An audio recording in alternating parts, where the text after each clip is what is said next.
Hey everybody, an emergency stream.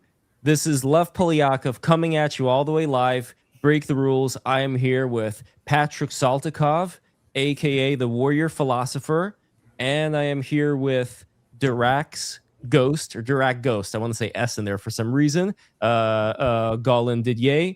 Welcome, guys. We are going to be talking today about Russia, America, third worldism, and trying to extract what I attempted to do in the previous stream that I had with Jake Bro. Much respect to Jake for coming in. He's a very pro-Ukrainian gentleman, which I appreciate. But he is more on the left side, not so much liberal side, even though he was trying to put the two together. But it is a very interesting thing for us to, I think, figure out where exactly the line is between the people who are the traditional third worldists, who are the people like Tucker Carlson, Alexander Dugin, and the people who want to maintain a certain kind of tradition so as to keep the ideals of the founding fathers alive in the United States, not go down the direction that maybe somebody like Mr. Bro, much respect to him, wouldn't mind if we went down. And this is the real tough part here, because in our conversation, just to give people a brief synopsis of what occurred, the point that I was trying to make was that a bridge could be built between people who support Ukraine and those who are more on the MAGA side. But the result that I got from that was all the people in MAGA are, racist and sexist and, yada, yada, yada. And there could be no such bridge built because of those reasons, and they want to have a dictatorship. That's a really big one, much like Putin has his dictatorship. And you know what? Like, I'm not going to pretend that there aren't people out there who would prefer that to be the case. In fact, for those who have been watching BTR for a while, they know that this is something that I've engaged people on for quite a long time, where I pushed back against a lot of this dictatorship. But at the same time, the very important question that I really want us to address here is, how far are we able to push so that the worst ideas that he sees in the MAGA movement, that Jake sees in the MAGA movement, would not come to pass? Because frankly speaking, if his idea is that there's going to be this Christian nationalist dictatorship in the United States, I wouldn't say that that would be due justice to the ideas of the founding fathers either. I don't think that that's a lateral move. I think that that's a move that goes downwards. But I don't know. Maybe you guys are going to disagree. Let's find out what happens. But first, I wanted to ask Patrick and Didier, what exactly do you see in that particular side that somebody like Jake Bro represents, where I know that you guys don't really know him that well, and I'm not going to speak ill of the man. Like, I appreciate the fact that he came on the stream. He was willing to have a civil discussion with me. I think that's very important. But I also think it's important to kind of find out what exactly that particular side, like the, I think it's called the NAFO, NAFO, like they usually have a little dog avatar with them, like what exactly that particular side represents in the support for Ukraine. Why is it that there's been this big rift between that side and MAGA? And if at the end of the day, the goal here is to, stop the Russians and the Iranians and the Chinese and so on and so forth from establishing hegemony in the world, then I would have thought there would have been some kind of a link that could be established there, but it wasn't. And why you think it's not possible to establish such a link? Or maybe it is. But anyway, before we do that, once again, housekeeping, make sure to smash that like button, smash that subscribe button, hype the video. Very important to hype that video up. Let's go. And let's start with Patrick Saltykov. Please let me know your thoughts. I don't know how familiar you are on that particular group of Ukraine supporters, the NAFO people. I'd say I'm fairly familiar to the point where I could see why it would turn a lot of people off from supporting Ukraine because of how they carry themselves. In comparison to, for example, you had a gentleman on your stream, which largely changed my mind on the war. I forget his name, but he was actually looking through how Trump's administration has been more beneficial to the Ukrainian war effort than Biden's administration. He was the journalist on the ground in Ukraine. What was JP his name? Lindley. Yeah, That's right. Shout out to JP. Yeah, he actually, I would say, changed my mind a lot on that issue. I generally come from, I don't know how you'd phrase it, an American-centric point of view. So whatever benefits America geopolitically will be where my own interests align. But really quick, let me just paint a picture for the audience of what Lev tried to do. Have you seen Son of the Century, Lev? No, what is that? So it's a show about Mussolini. And in the Okay. show, Mussolini attempts to make peace with the socialists.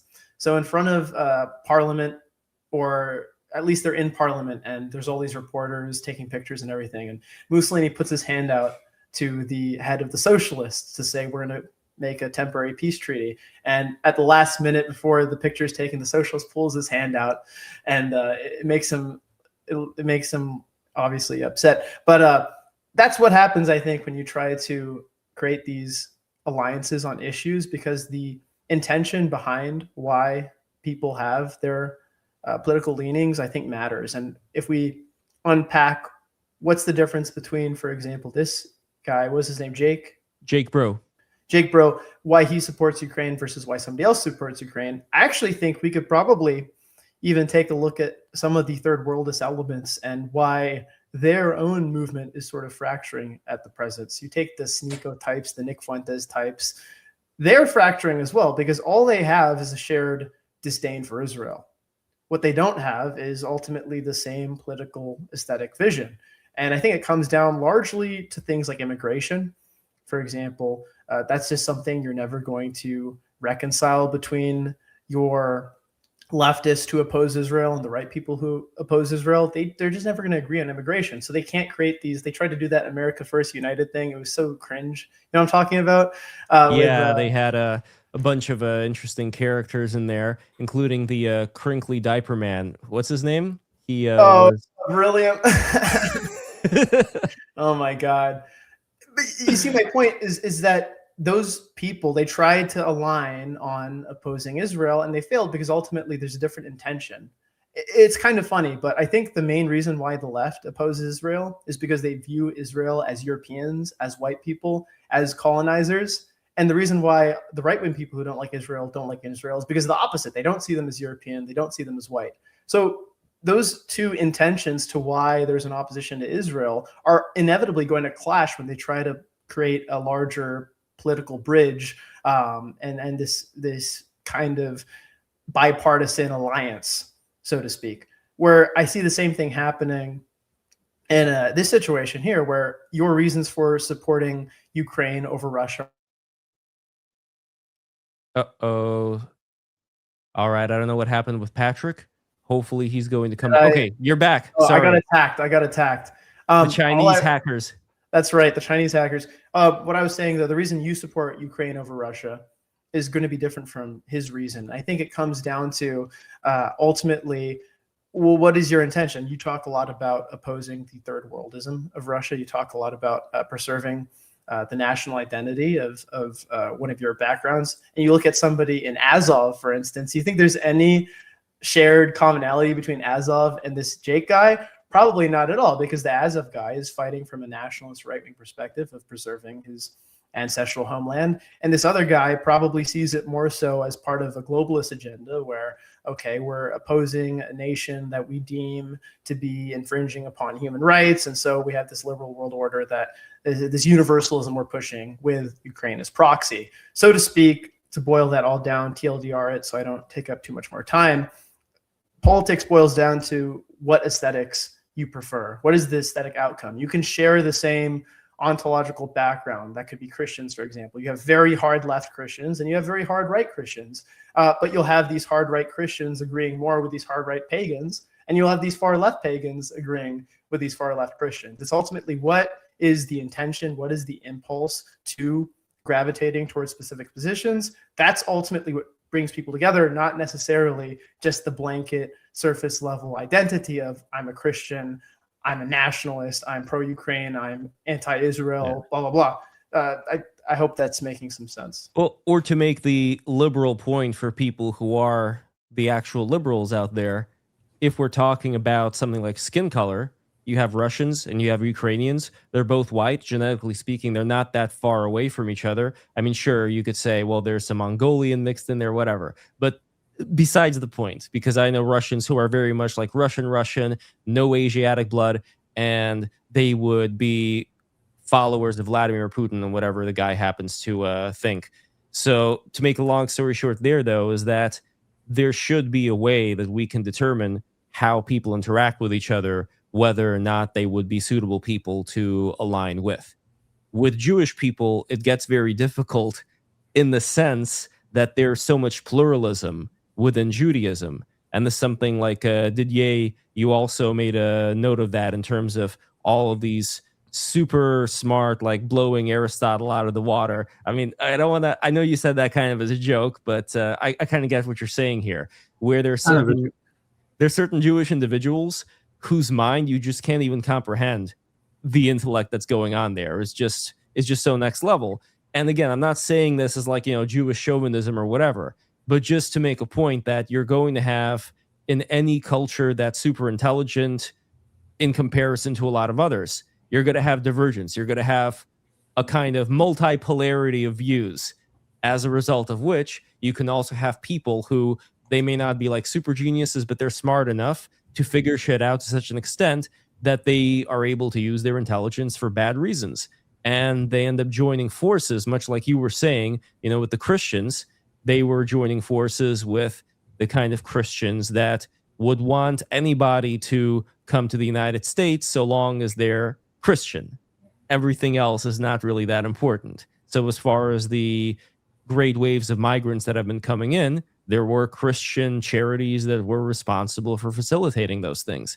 So when it comes to distinguishing between the people that we want and the people we don't want to be in the country, I think it's very important not to look skin deep, but to look way deeper as far as, well, what exactly are you made of in terms of your teleology, in terms of the kind of life you're going to make for your family and your kids, the kind of values you're going to pass on.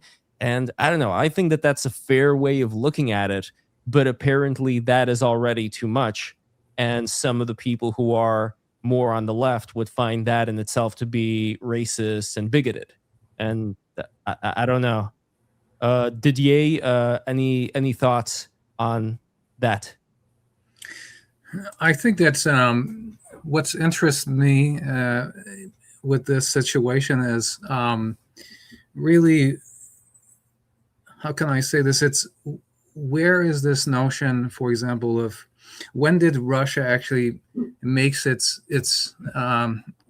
pivot towards the third world, and why is that important? And so, we can speculate a little bit on the philosophy behind it, the Alexander Dugin, Putin, what he actually thinks, so on and so forth. But if you, for example, you think about, Russia before and even after the Bolshevik Revolution, Russia really had the Eurocentric view of the world. You can see this in the Russian language. There are quite a few words in it that are from French. And to this day, I think Russia and France, they share a strong and similar, I would say, intellectual world.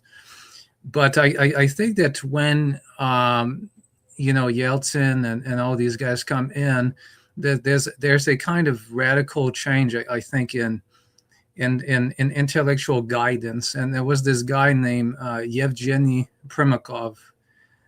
He was an Arabist diplomat, and he's the guy who really set up the idea of multipolarity in the foreign policy portfolio of Russia. And so the Russian multipolarity has a different definition from what people think about multipolarity. So there's a lot of people in the West that use that term. It's not the same way that the Russian do. It's both a descriptive notion. It suggests, for example, there's going to be new power poles, they're going to emerge globally, so on and so forth. And so the Russia strategy, it seems to me, is to align itself with, a set of anti-Western anti-Western philosophies and basically political philosophies in the Arab world, in South America, in Asia and Africa, and it's basically to use this idea of United States hegemony or unipolarity and to flip it into a kind of anti-colonialist kind of pamphlet to the world. Like, if you want to, defeat the United States or even the West or England, the Anglo world as they see it, in a world that they hate, that's one thing that MAGA does really understand, is that Russia doesn't like United States culture. They don't like the West. They don't like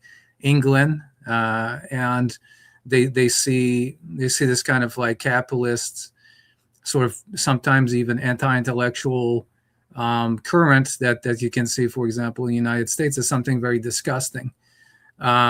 And so there's many things where Russia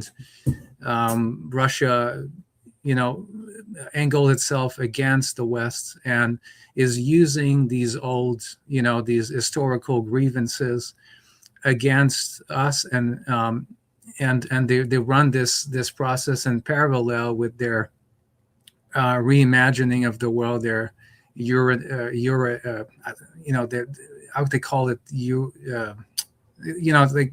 think that the totality of North Europe, it's their territory, so on and so forth.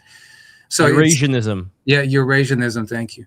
And so this kinds of ideas, it's kind of a, as we talked about off camera, there's this kind of Hegelian logic where contradiction works internally. You get answers from these internal contradictions. So for them to run all these internal contradictions, where they kind of want to expand their territory in a sort of imperial way, but at the same time they paint themselves as this kind of anti-colonialist or non-colonialist enterprise. I think that's where the notion of third worldism becomes very interesting, and how sometimes even new left ideas often I guess conserved by the libertarian movement, guys like Rothbard, for example, I love in some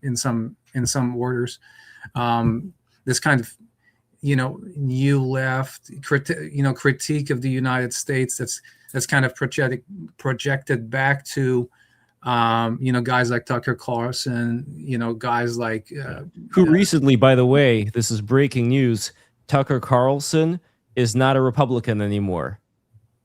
Oh boy. So that just goes to show you the kind of alliances that are being made right now. Yeah, and it's realignment. Yeah, I don't know. I mean, as far as how active Russia's been, I think it wouldn't have been as successful if the American people themselves weren't as open to wanting to destroy everything that they've built so well. And that's the real big problem, that when we have all of these creature comforts, eventually a lot of people who are well-to-do want to be heroes, want to be the good guy, and they get convinced into thinking that in order to be a good guy, you have to destroy all the things that your civilization has built and open yourself up to that destruction by other people.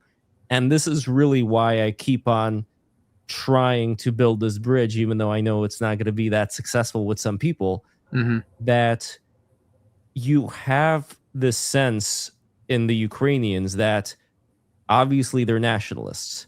Obviously, they want to have a sovereign country that's not going to be influenced by Russia, and it's not going to be run by people that are going to dictate to the Ukrainians what they are or aren't allowed to do. And I think that people who are against what they see as the worst aspects or potential aspects of the MAGA movement fear that same thing, that a lot of Trump supporters would want Trump to become a dictator, assume control over everything, and then punish his enemies and reward his friends. How does that quote go? For my friends, everything; for my enemies, the law. Who said that? Patrick, do you remember? Was it Mussolini I'm not sure. or I'll have to Franco? look that up. I know, one of those guys. But anyway, you see my point, right? That kind of dictatorship is something that people like Jake have been very concerned about. And honestly, I don't blame them. I feel like there should be people who are at least aware that power corrupts, and that whatever people end up doing in order to get rid of, certain problems in society, there's always going to be that tendency to assume, the same kind of power that Vladimir Putin has. So you could kind of see maybe the perspective of some of the people like Jake when it comes to not liking Russia, not liking Putin, and also not liking Trump, in that they anticipate, Trump liking the fact that Putin has all this power and then Trump has this power. And so maybe that kind of thing shields them from even thinking about the kind of things that I talked about with him in relation to Islam, migration, all that stuff, because he's thinking like, okay, Lev, you're talking about all of these isolated cases here and there, but look, we got this orange dictator in the White House right now, and look at all these horrible things, like he's getting. Actually, let me ask you this. This is an interesting question for you, because Patrick, you are from the military, right? You were a Marine, right? And I believe that Jake, not believe, I know he was in the Air Force. And the specific thing that he was doing in the Air Force, if I got this correctly, he was a nuclear and missile operations officer in the United States Air Force. So I don't know, again, like what exactly that means, but he was talking about how now Trump's administration is getting rid of the black and brown and female people who are in certain, or were in certain positions in the military. I haven't followed it at all, really. Like, this is, I heard something about it before, but this is the first time that, I'm kind of curious about what's going on here. Is that what is happening or not? I don't know if you've been following that. It's happening, but you have to recognize that the military officer class is completely castrated. These are not the same individuals who made up the Pattons and Eisenhowers and MacArthurs. These are a castrated. You ever see the film Office Space? Sure. That's what the military is nowadays. The officer class gets to where they get the promotions, and they rise through the ranks based on their ability to game the system, to not appear too revolutionary in their leadership style. In fact, there is an incentive to be a little bit more go with the flow, be the bureaucratic office type, because since I believe World War II, especially with the advent of the Central Intelligence Agency, I think there's been a real shift to move away from the military caste that largely made up our political elite at one time. I mean, if you go back far enough, whether it was the actual military or if it was militias, most of our presidents had some connection to the military. And you still had this transition of famous generals becoming the president of the United States, because I think there was a political elite built around the founding American stock that was martial. Of course, it was mercantile, but it was a combination of these merchant warriors. That's what made up the early American colonists. And there was a real shift away from power centralized in the military, out of fear of what these individuals, these almost Caesarian figures, could do if they had significant executive power that they were able to exert. And it shifted to the security state. So one of the big, let's say, contributions of Truman was what we consider the deep state. QAnon types would call it the deep state, but what it really is a deep security apparatus where you have different people who are friends, and they get their friends into different positions and intelligence. It's not this grand conspiracy. It's just things that naturally emerge. Obviously, bureaucracies emerge in any system, but the military today is not the main instrument of power. Well, they're an instrument of power of the country, but they don't actually have significant influence politically anymore. And what this means is all the officers who end up getting into high positions that need congressional approval to be able to become generals. These are guys who don't rock the boat, who don't threaten the system, who mind their P's and Q's. And I think that, granted, I think Hesketh is a big LARPer, and I think he tries a lot harder to appear to be this great kind of Patton-esque figure, when in reality, from what I hear from my friends inside, he's a hell of a lot better than Lloyd Austin, who's kicking out friends of mine for petty offenses. But at the same time, Hesketh is kind of a retard, is what I hear from my friends that are still in the military.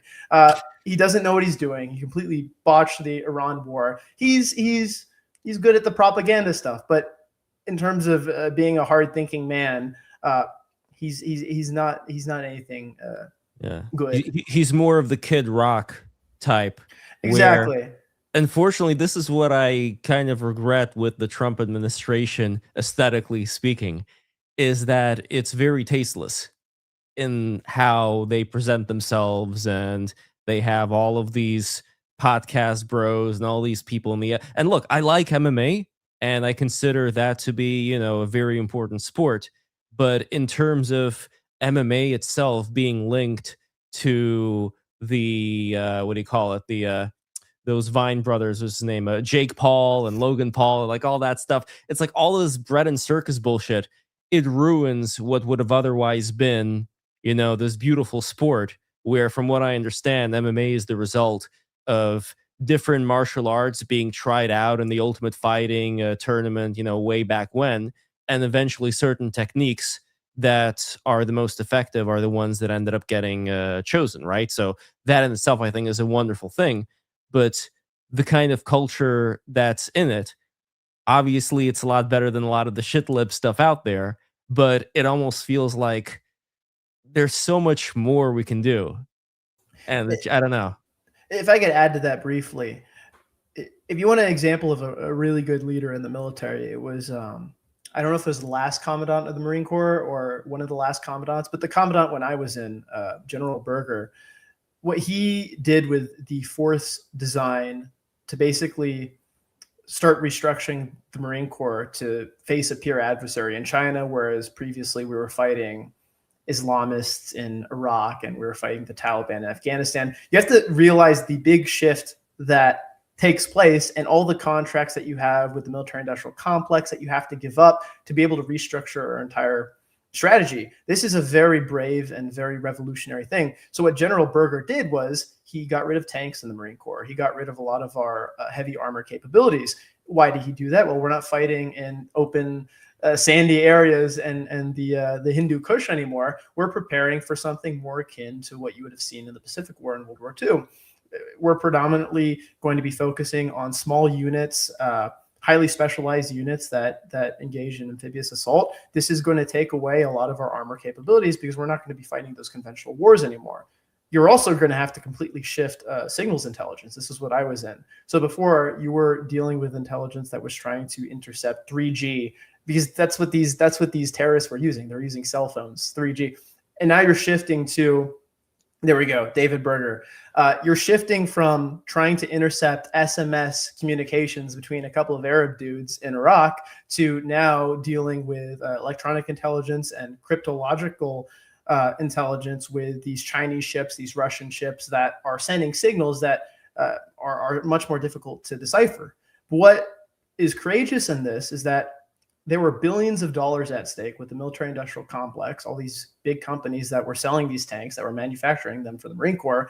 And I believe it was 11 Marine Corps generals spoke out against the force design rework because they're all owned by the MIC. So the reason I'm getting at this, that's the definition. Got to get their beaks wet. Right. But that's what I want in a leader. I want somebody that's not just all talk. He cares about the fighting, man. He cares about winning long term. Versus somebody like Hesketh, who's a bitch for the MIC, but he appears cool on the outside. I mean, all those contracts are still going. All those, all the force designs of the Army aren't structured towards necessarily just winning. They're structured towards winning, but winning in a way that gets us the most profit possible for all these companies with vested interests. So what I'm getting at is what he's doing with this whole getting rid of blacks and browns, whatever. a lot of that is probably justified because our officer class is just abysmal right now. However, it's also largely a pleasantry to try to make us feel like, oh, we're winning, we got rid of DEI. But at a certain point, you just go back and you think, well, what are these 2020, 2016 talking points? When are we going to get to the real root of the rot and corruption going on in the country? When are we actually going to tackle that? It's kind of just the icing on the cake. I mean, as far as something like it being the icing on the cake, there is definitely a hierarchy of needs where probably on the bottom would be to make sure that we're living up to the golden standard of judging people according to the content of their character. Not at the way bottom, because that's still an important thing, but if we're faced with some kind of an existential crisis, a war, an emergency, it seems like those kind of things that somebody like Jake was pushing against, while it's not great if people were let go because of those things that have nothing to do with their own competency, I don't like it. I don't approve of it. I also can't imagine what kind of decisions have to be made when you're in war mode as well. But would it be possible to distinguish between, let's say, letting go of somebody because they're incompetent versus letting go of somebody because now you're sending this bread and circuses anti-DEI message to everybody else? Like, I know, is it possible for both to exist at the same time? Totally, and I don't think that it was a racial issue. I mean, it's kind of a reaction to the opposite of DEI, which would be people. I was in the military. I've seen it. It is absolutely true that specific groups. There may not be an official quota. Sometimes there are official quotas, but there is very much a pipeline of people that shouldn't be promoted that are getting promoted. And does it have to do with race? A lot of times, absolutely. So I sort of see this as a reaction to that. I don't think Hesketh is in his chamber thinking, oh, how can I get there to be less black and brown and women generals? I don't think that's the case. I do think that the restructuring he's doing in this particular instance is probably justified. I just think that when we're trying to weigh the victories of the Trump administration, a lot of them in the past year have been more aesthetic rather than actually, again, getting at the actual foundations of what's wrong with this country, because there's still a hell of a lot of corruption going on in the Trump administration, which I mean, again, I wouldn't say that Kid Rock is an aesthetic victory by any means. You know, much respect to Kid Rock, it's fine. But when it does come to, again, trying to build this bridge, trying to reach out to the people who are on that side somewhat, could there be some kind of a case that maybe you can make to show somebody like Jake, like, hey, I understand where you're coming from, but it's not the case, and this is how we know it's not the case? Or is it just kind of a trust thing where, you know, based on your experience, the kind of things you've seen, what you're talking about, just like it makes sense, but you're not going to be able to prove it to anybody? Again, it comes down to the aesthetic. He would not mind if the United States became 99% another ethnic group. He would not care if Europe became that. He would not care if Europeans just ceased to exist. When it comes down to the actual real world results of policy, do these people care when you have the rape gang inquiry? Do these people care when you have people getting stabbed in the streets? Do they care about the disproportionate crime statistics that come from the refugee crisis? No, they don't care. So at a certain point, it's like, how can you make peace with people that ultimately wouldn't care if your way of life was lost? I just don't see there being any long-term agreement, but I think you could have short-term alliances to reach certain policy goals. So if you're trying to restructure a bill to fund whatever country, you could probably work towards bipartisan solutions. But when it comes down to it, once the issues that you agree on are solved, then what happens? Then you're inevitably going to reach conflict, which is, again, why you're seeing the opposite thing with a lot of the factions that have arisen in opposition to Israel. Is once if Israel stops being an issue for the United States, what are they going to fight over? You know what I mean? They're not going to agree anymore. All those things are going to go out the boat.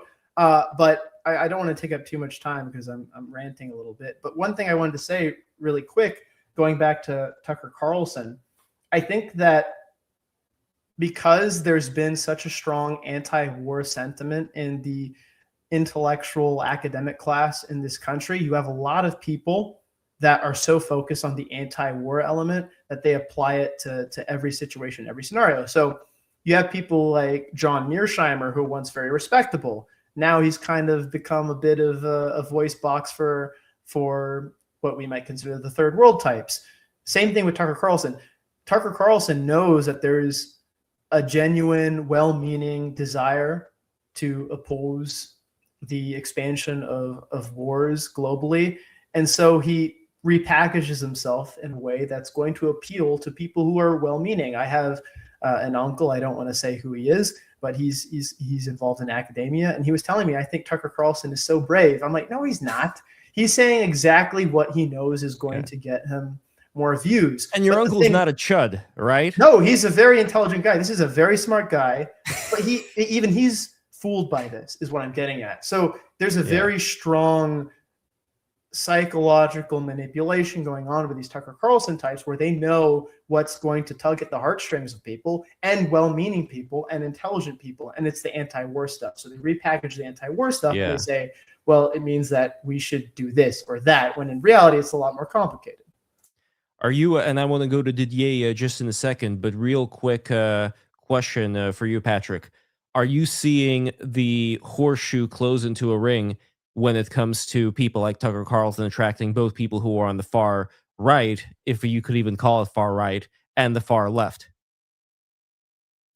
I don't know. I mean, it seems like everybody who gravitates towards that is a sort of fringe element, like Anna Kasparian. I mean, who on the left really listens to Anna Kasparian? These people, they end up in their own echo chamber, and they end up with their a new political alignment, which is completely alien to where they started off. So the horseshoe doesn't become a ring. I think it breaks off and it becomes a little nipple piercing floating in the wind. And that's like this, whatever the fuck you want to call it, this America say, like, United piercing for the gals.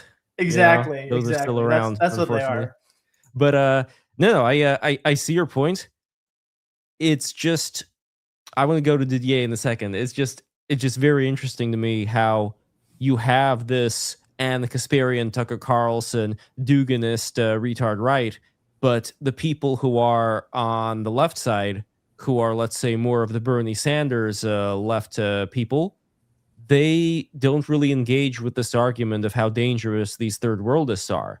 Like, they don't care. And I wouldn't say that they're all on board with Hassan Piker and Infrahaz and any of these fuckers, but at the same time, they're, they're willing, I think, to make some kind of a handshake between themselves and that side, much like we saw the governor of New York, Kathy Hochul, who was never elected, by the way. I mean, I don't know. I know people don't like Cuomo, but honestly, in comparison to, I'm not going to get into that right now. But anyway, when it comes to her, governor of New York, allying with Madmani, that I think is something that we're going to be seeing a lot more of, where this old guard, because it considers Orange Man to be much more dangerous than any of these. What is that? Oh, Arsenal. Yes, that's right. So Madmani is an Arsenal fan. That's why Didier, maybe you have a bit of a soft spot for him just because of that. Just because of that. I don't know. I don't know, Patrick, where you stand on Arsenal or any of the football.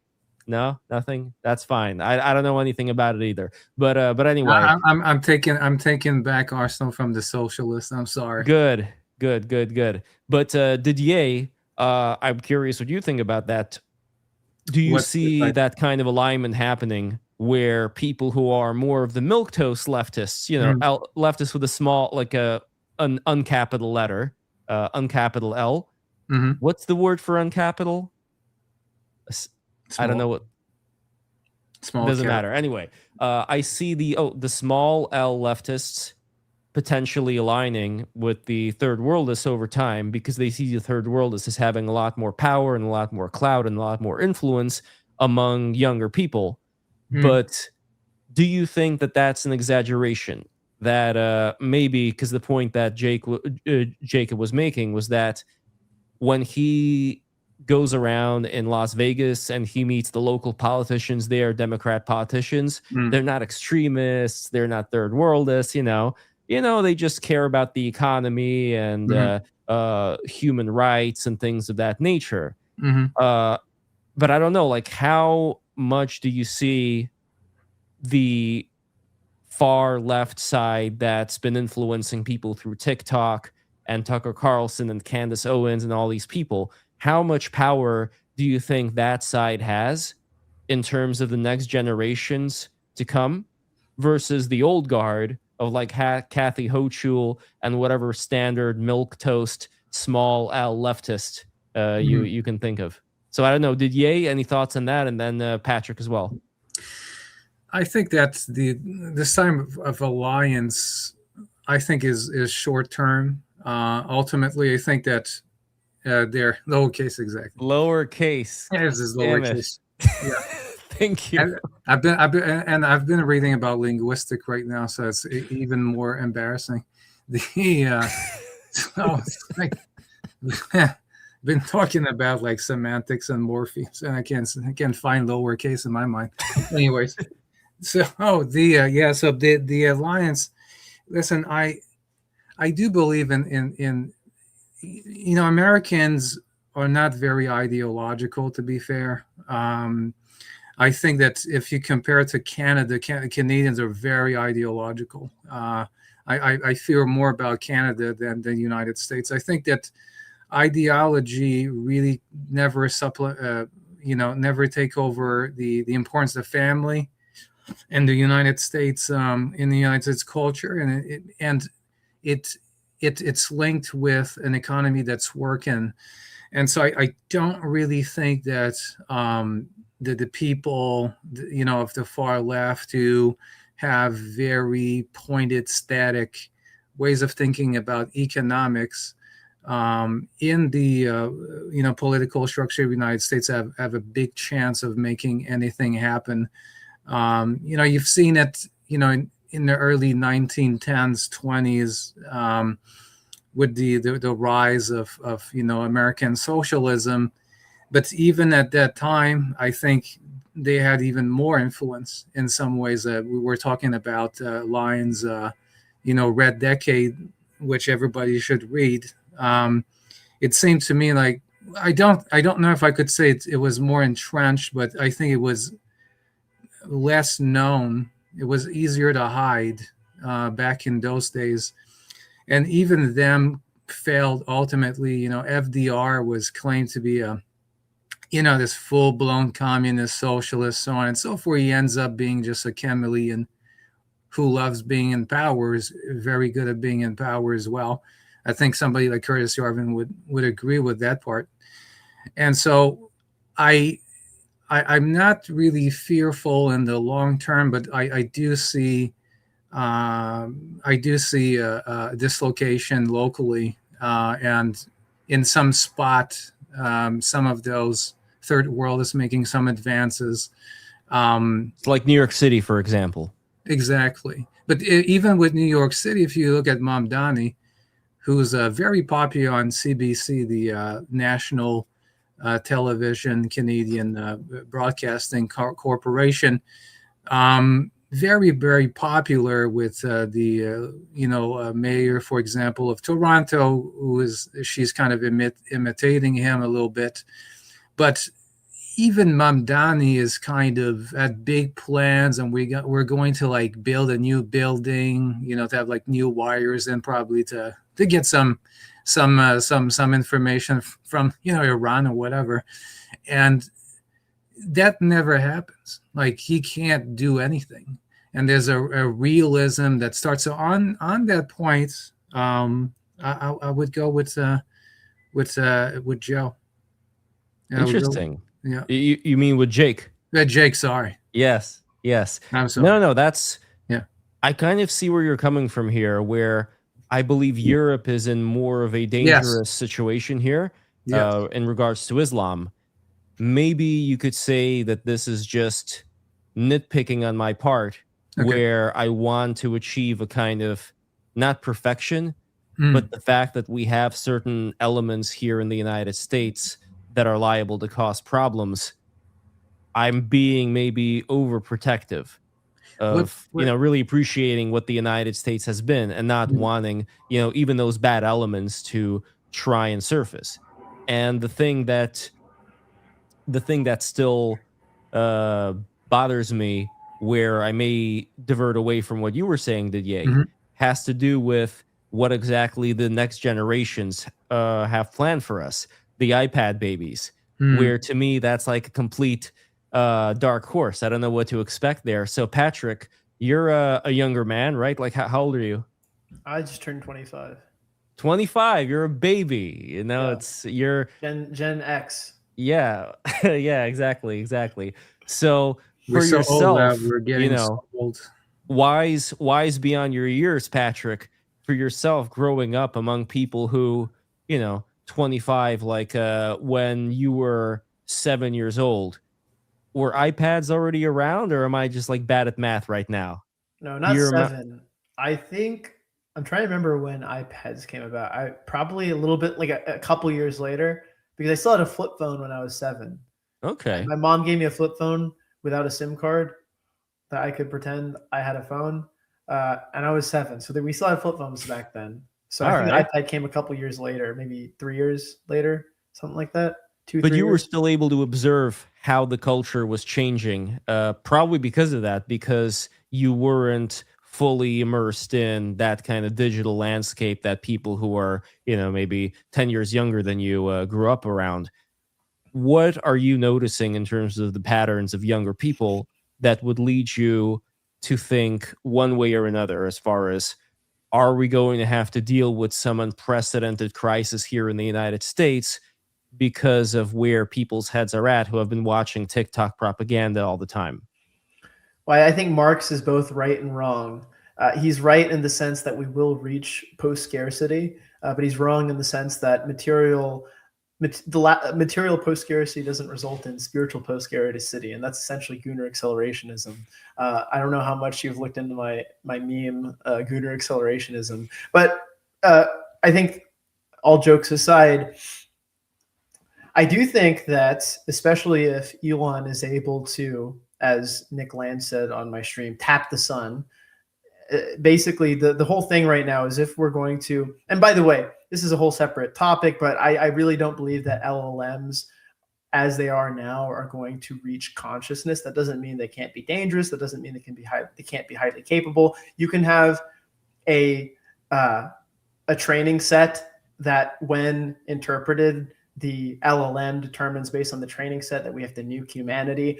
Just because it can't set its own sub goals, and just because it lacks consciousness, doesn't mean it can't be dangerous. But all that aside, I don't think. I agree with that. By the way, LLMs will never reach consciousness. It's ridiculous. It's just numbers, right? At this point, because everything. I mean, the whole process of tokenization will kind of just make you think to yourself, like, how can these people pretend that?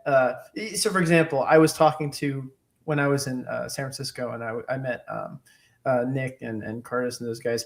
I was talking to this open AI developer, and I don't want to say his name because I don't know how much he wants to be public about who he is, but he was trying to convince me that artificial intelligence is already exhibiting erotic behavior. And it didn't make any sense to me. It's simply a mimetic based on training sets. Wait, neurotic or erotic? Erotic. Erotic. Okay, interesting. And the whole thing I see right now with artificial intelligence is that, even if, for example, people are trying to say, oh, it's past the Turing test, it wants to survive. There's been instances of LLMs not wanting to be shut off. Okay, well, they probably interpreted a training set in which there was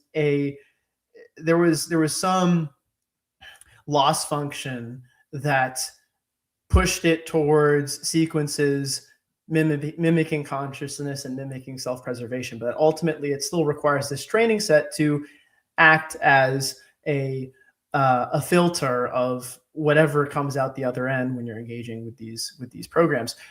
All that aside, just because I don't believe LLMs as they are now can become conscious, I do think that we are going to reach ever-present levels of automation, to the point that you start to be able to scale production based on the rapid development of automation. I'm not saying how quick it will be, but I do think we're going to reach a point where, say, for example, you had one automated unit that could effectively produce the same amount of labor that you could on your own. So now you have something that can produce the same amount of economic output as me, Patrick Saltykov. Over time, that becomes 2, and that becomes 3, that becomes 5, 6, 7. 6, 7, shock. I guess it goes on and on and on. There we go. Now you're showing your Zoomer side. Oh my God, fuck. I guess so. Oh, no, I'm not Gen X, I'm Gen Z. Shit. But the point being is I do think we're going to reach this point of fully automated luxury gay communism where we're going to have to institute UBI.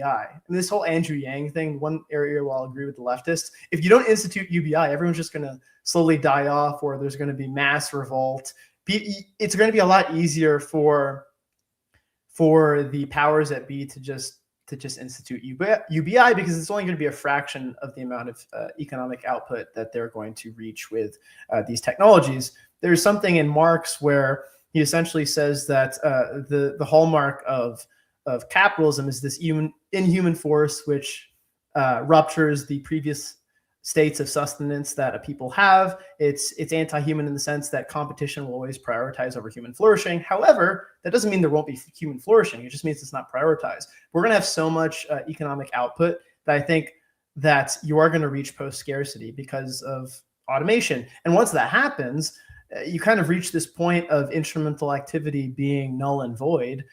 What are you going to have to do all day? Well, you don't have to do anything. What's that going to lead to? Well, let's look at the Zoomer kids today. They're hooked on their iPads. And when they get a little bit older, they start watching porn. They essentially move from the penetration of life, the impulsive penetration of life, to the impulsive orgasm of life. Everything gets accelerated to the ends. And you stop to have this poetic relationship with life that Heidegger talks about. We go to total inframing. We go totally, okay, what is the purpose of sex? It's to come. So we're going to orient our entire activity towards accelerating towards that ends of a specific activity, because I think a lot of the enjoyment of certain activities come from not just the release, but the penetration. So the build up, for example, in romance, it's taking a girl out, it's the uncertainty. Am I going to sleep with her tonight? Maybe I will, maybe I won't. Hero's journey. Right. And actually there's science to back this up as well.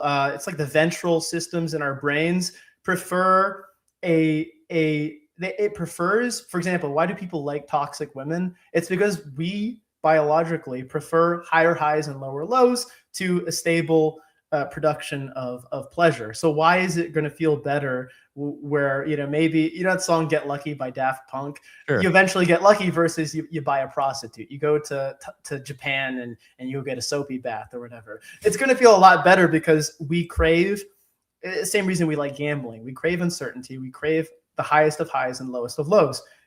What's going to happen is all those things that lead to the toxicity, the beautiful toxicity of life, aren't going to be necessary to actually enjoy that specific sensation that we're trying to reach. And this is only going to be accelerated with technology, which is Gooner accelerationism, the idea that eventually we're going to be hooked to the Goon pods through virtual reality. If you've ever seen Total Recall, I've been getting into PKD recently, so I'm reading a lot of the books that the movies were based on.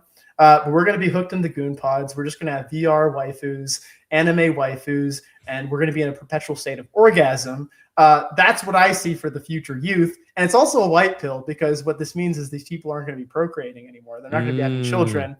They're not going to be involved in democracy. So maybe the white pill of democracy is that you can eugenically filter out the future Untermensch or last men by giving them the clear path to the ends of sensation, which is already the proletariat today. What defines the higher man from the lower man? It's, do you live for the penetration or do you live for the orgasm?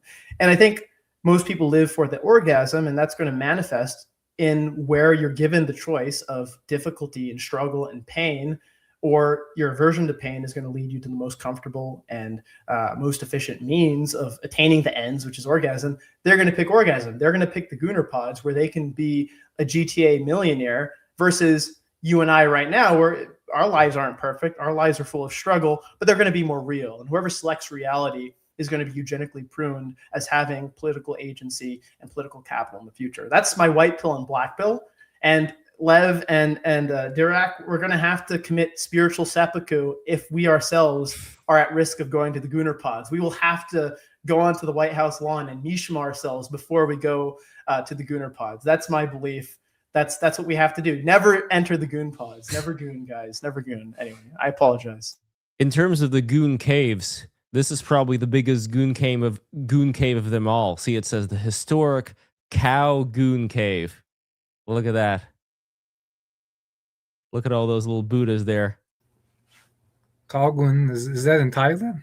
It is. It's in Thailand. Exactly. Yeah. So I don't know if those Gooners are going to reach these levels of Goon Cave enlightenment.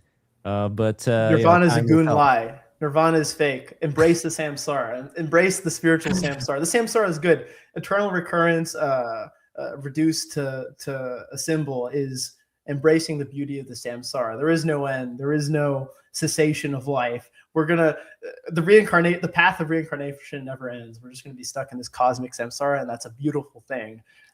See, I crave anime.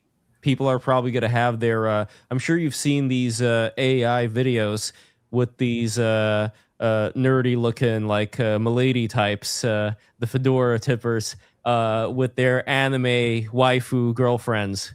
You know, who are kind of like abusing them. Well, that's the thing with Marx. The biggest thing that Marx never considers, one, is the irrational desire that some people are going to have where they're going to not pick the Gooner pods. But to Marx, you think about it, take technology aside. Let's say we get to this post-capitalistic society.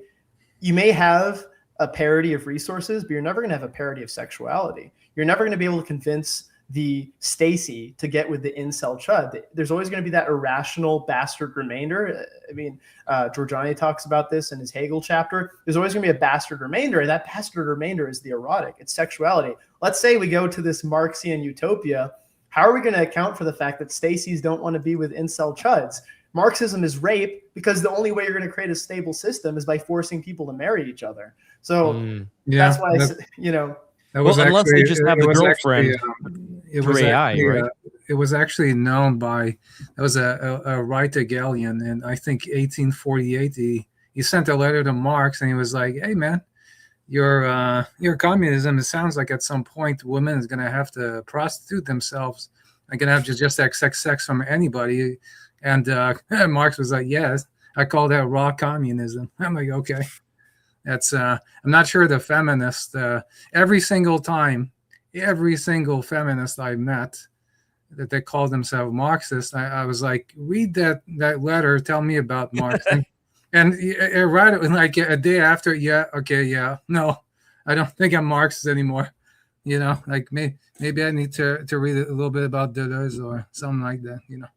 But in terms of state-mandated girlfriends from the Marxism, there's no need to do that if you just have the AI anime waifu girlfriends with like brain implants, so you could actually feel them. And right. what would that even be like to feel, like cell animation? Like, would they have any kind of skin texture that's reminiscent of ours? Because skin texture is complicated. Like, we got pores and all kinds of things going on. Do you feel things when you dream? I mean, I feel like I knew what. Can I curse a little bit and be a little crass? I knew what a pussy felt like while I was still a virgin, before I even had sex, because I dreamed it, and I was like, "What the fuck? This is just like the dream." It's our ancestral blood memories, you know. Like, I think, in all seriousness, I think if we can figure out a way to replicate the same sort of simulations that take place when we dream, I think we're going to be able to bypass a lot of the architecture of creating these virtual reality simulations. I think we already have we don't need hardware. We have all the software we need to replicate these same sensations presently. So I don't think it's going to be as complicated, but there could be different means of attaining that. Like we were talking about LLMs a second ago and how we don't think they're going to attain consciousness. I'm not saying AI can't attain consciousness. I just think it's going to have to result in a revolutionary means of restructuring the way that they're presently programmed. Because the thing is, even with the whole the whole Elon Musk trying to tap the sun, it would take an astronomical amount of energy to reach the same capabilities that take place with a fraction of the energy in the human mind. We're so much more efficient than these machines. So you think to yourself, well, maybe I can come up with a revolutionary new way to not just have to pull in all these resources to go in an inefficient system, but find more efficient ways of reaching the ends.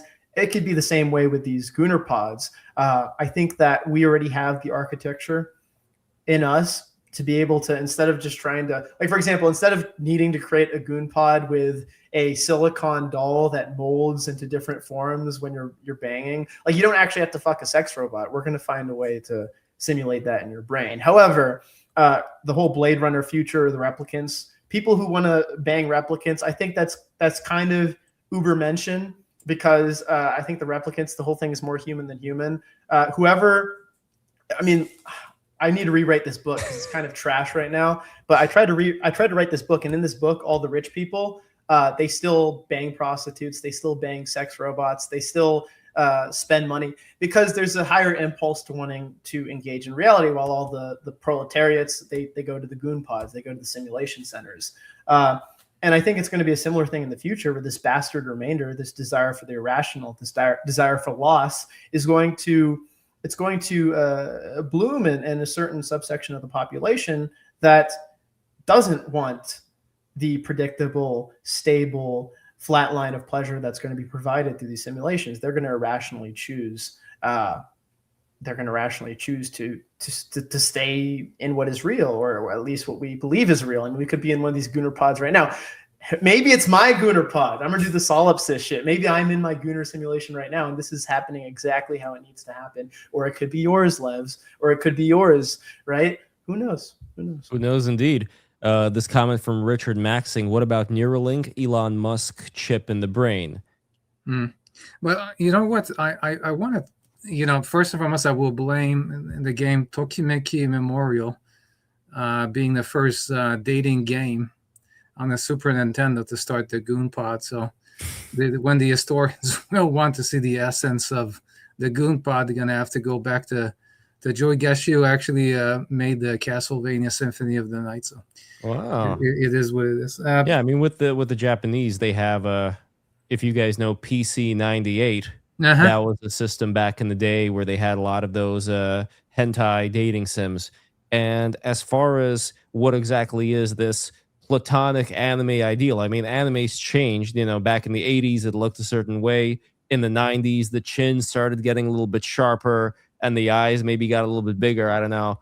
But now it's weird, though. Now anime, I don't know what you think, Patrick and Didier, but it's gotten too softish. I don't know. It's lost its edge. Anime lost its edge. I'm sorry to say. I think it's because of Moe.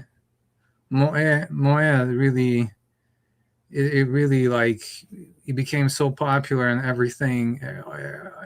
All designs became Moe, But it's weird because Moe existed in 90s too. Like, you had like the big eyes and all that. That's true. Yeah, that's true. But I don't know the advent of like drawing with computers and Moe, and I'm not sure. That's a very good question.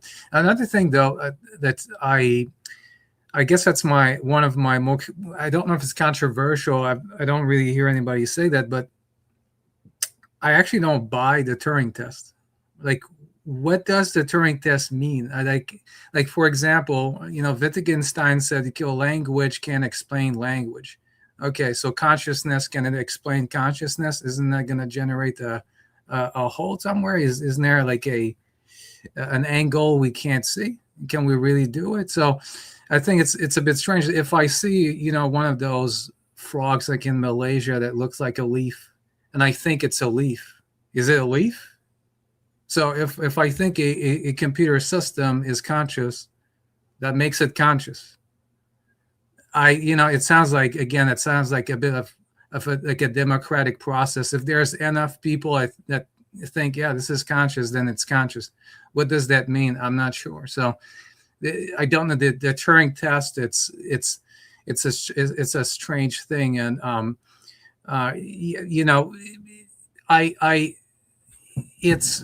and as I said, we're talking LLMs, and also we, just before the conversation, I started talking about Penrose and his idea of like, quantum computation being involved in consciousness. Maybe will that involve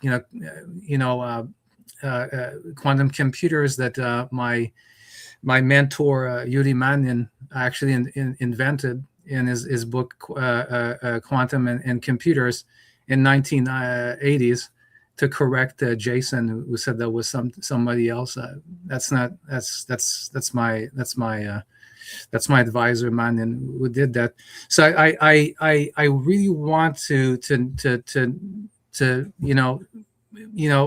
really focus on what exactly do we mean when an AI system is alive, and really is there a way that's unfalsifiable that would determine a true or false value of that statement. And I think that's a very difficult questions that we don't really have an answer to. So, yeah. Patrick, and what you think of that, and also maybe what Nick Land has to say if he were to answer Didier about that. I mean, me and Nick disagree so much on this, and I disagreed with everyone at that dinner I went to, by the way, because they've all. I mean, for Dirac's point about the Turing test being kind of bullshit, I totally agree, because you have very intelligent guys. These guys are some of the most influential, important people that are behind some of the most interesting technologies coming out right now, and they have bought into this whole Turing test, where this guy's trying to tell me that AI is starting to exhibit erotic behavior. That's just so crazy to me, that somebody so you would imagine incredibly rationally minded, like, how could they believe that? And I've had so many very, very intelligent people try to convince me that artificial intelligence already is exhibiting some level of consciousness. And I always try to stress the difference between intelligence and consciousness, because of course they're very intelligent. And like I said, that doesn't mean they can't be dangerous. That doesn't mean you can't have something approximating Terminators, by the way, with LLMs as they are presently, and as they get a little bit more efficient at it, as a mimetic of the training sets that they're being provided. And the thing is, though, that presently synthetic data, which is essentially them creating their own training sets, it's just so far behind what you would expect of a being, uppercase being able to set instrumental sub-goals for itself. I mean, the whole thing with Nick, and for example, this is present in his interpretation of Nietzsche, is he sort of overly unpacks Nietzsche's concept of the relationship between mechanism and telos, or mechanism and goals, where he sees goals emerging simultaneously as the mechanism to be able to do something emerges. But I think that just sort of misses the point with it's too reductionistic, materialistic view of Nietzsche's will to power applied to the computers in this case, where the mimetic for something, the mimetic to be able to do something based on a training set to somebody like Nick Land exhibits that the telos is emerging simultaneous with the mechanism to be able to do something. There just seems to be this disconnect where there's not a consideration for, I think, a deeper and more fundamental question there. But I don't know. It's just so many of these really smart people that either they know something I don't, and I'm just a dumbass, which could be true. I'm not stating it could be true, or they're just really bought into this. And I mean, there's a lot of money at stake, obviously. Money plays a role. I'll tell you something. Sorry, Lev. I'll tell you something. For me, I'm starting to get a bit more interested about the AI system now because of Mythos, for example, who is evaluating kernels and looking at bugs and so on and so forth. So that's interesting. But for me, there's the aspect of the sale of AI as a product, and AI as a technology, as a theoretical space in which you can think in. And when you see, for example, when for example, I don't know exactly what you do, Patrick, but you seem to know computers. I don't know if you know this, but about 50% of your compute is lost because of memory, and so memory systems are very, very hard to deal with. You have virtual paging, you all cache, you have RAMs, you have all kinds of stuff, right? And so far, I've never seen an AI system that's implemented in an operating system or a firmware or anything like that to manage memory, to cut down compute time. I would give all computational system, in the West, for example, if we could do this, a tremendous advantage. We could revamp, most computational. We could do this and add a lot of performance against every single other system, let's say, that the Chinese would use, so on and so forth. So I'm just thinking, if you're an AI guy, why aren't you doing this? Why aren't you doing these things in computer science where we know we have problems, but somehow that's not important. What's important is I'm not even sure what we're gonna replace all the jobs, but you can't even replace right now. A guy who optimizes an operating system. Now the Mittal system looks very interesting, and I'm a very pro AI. I'm not afraid of AI in many ways. I worked on those sorts of systems from time to time in my computational number theoretic jobs, but even there, for example, we look at post-quantum cryptographic system. I still don't see AI being involved. I just see mathematician working on a symmetric group. That's basically, what like my man Gnomes Elkes, who you look on Arxiv and his stuff is like NATO, like he's quoted with NATO and stuff like that. No one cares. So it's and so like, where is this? And if maybe it's being used, in the background, we don't know it, so on and so forth. But I'm just, system of multi-computational systems, server basis, so on and so forth. Where's the AI there if it's already like conscious and sticking about sucking dicks or whatever? Like, I don't know. Like, Yeah. What I mean? The only thing that I can bring to this conversation is that recent post from that famous atheist of the God Delusion book, Richard Dawkins, who was mesmerized by, oh my God, AI has consciousness now, where I think a lot of younger people are already kind of over this and they're not that impressed, at least with what they are seeing right now from these LLMs. Especially, by the way, sorry to jut in here about this, but I really hate this whole, it's not that, it's this bullshit that all of the AI LLM systems write for some reason. You could instantly clock it from a mile away. What's going on? I don't get it. Yeah. Yeah. Absolutely. I would just to kind of add to some stuff. So I myself am not a computer guy, but my dad's a software engineer, senior software architect for his company. So I guess I've been around. I grew up in the Silicon Valley, so I've been around it, and I've recently been trying to put more of an effort into understanding more technically artificial intelligence so that I can develop philosophical concepts around it. So I've been trying to learn linear algebra or relearn. I guess I probably knew it at some point, but if you need some help, I was thinking actually of starting my like a YouTube channel on it. So if you need anything, I'm a mathematician, so you want to go as far as you want. We're gonna go as far as you want. Didier is super smart. He's a genius. I'm 100% going to take you up on that offer. I'm so I recently made the only thing I'm gonna ask you to do in exchange is that I've got a couple of numbers for Nick Land in his, what's it called again? The Kabbalah, the numogram. No, not the Kabbalah. The CRU. No. He's got like a number. Says you put a number and then the numogram. Yeah, the nomogram. Yeah. I've got a couple of really interesting numbers for him. All right. Let's see what the nomogram says, if you can. No, I next time I talk to him, I mean, he's whenever I can get him on my show again, just shoot me the numbers and I'll ask him. But what was I going to say? So I made the career-ending choice to switch my major to philosophy because I'm like, fuck it, I'm just gonna go full balls to the wall and do what I'm passionate about. But I do want I think what I want to make my or structure my philosophical studies around is the convergence of the erotic and artificial intelligence, because I think that's something that a lot of these people aren't considering. Is, for example, the whole thing with Nick Land. You take the concept of alterity or the outside.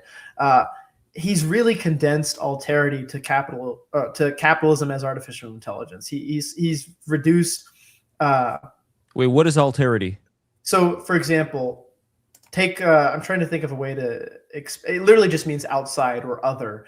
But Okay. for example, take Kant. So Kant's epistemological inquiry is limited to phenomena, so that which we can experience through our senses. Noumenal would be something approximating the Platonic world of forms, for instance, the more fundamental essence of things. Mhm. So to Nick Land, the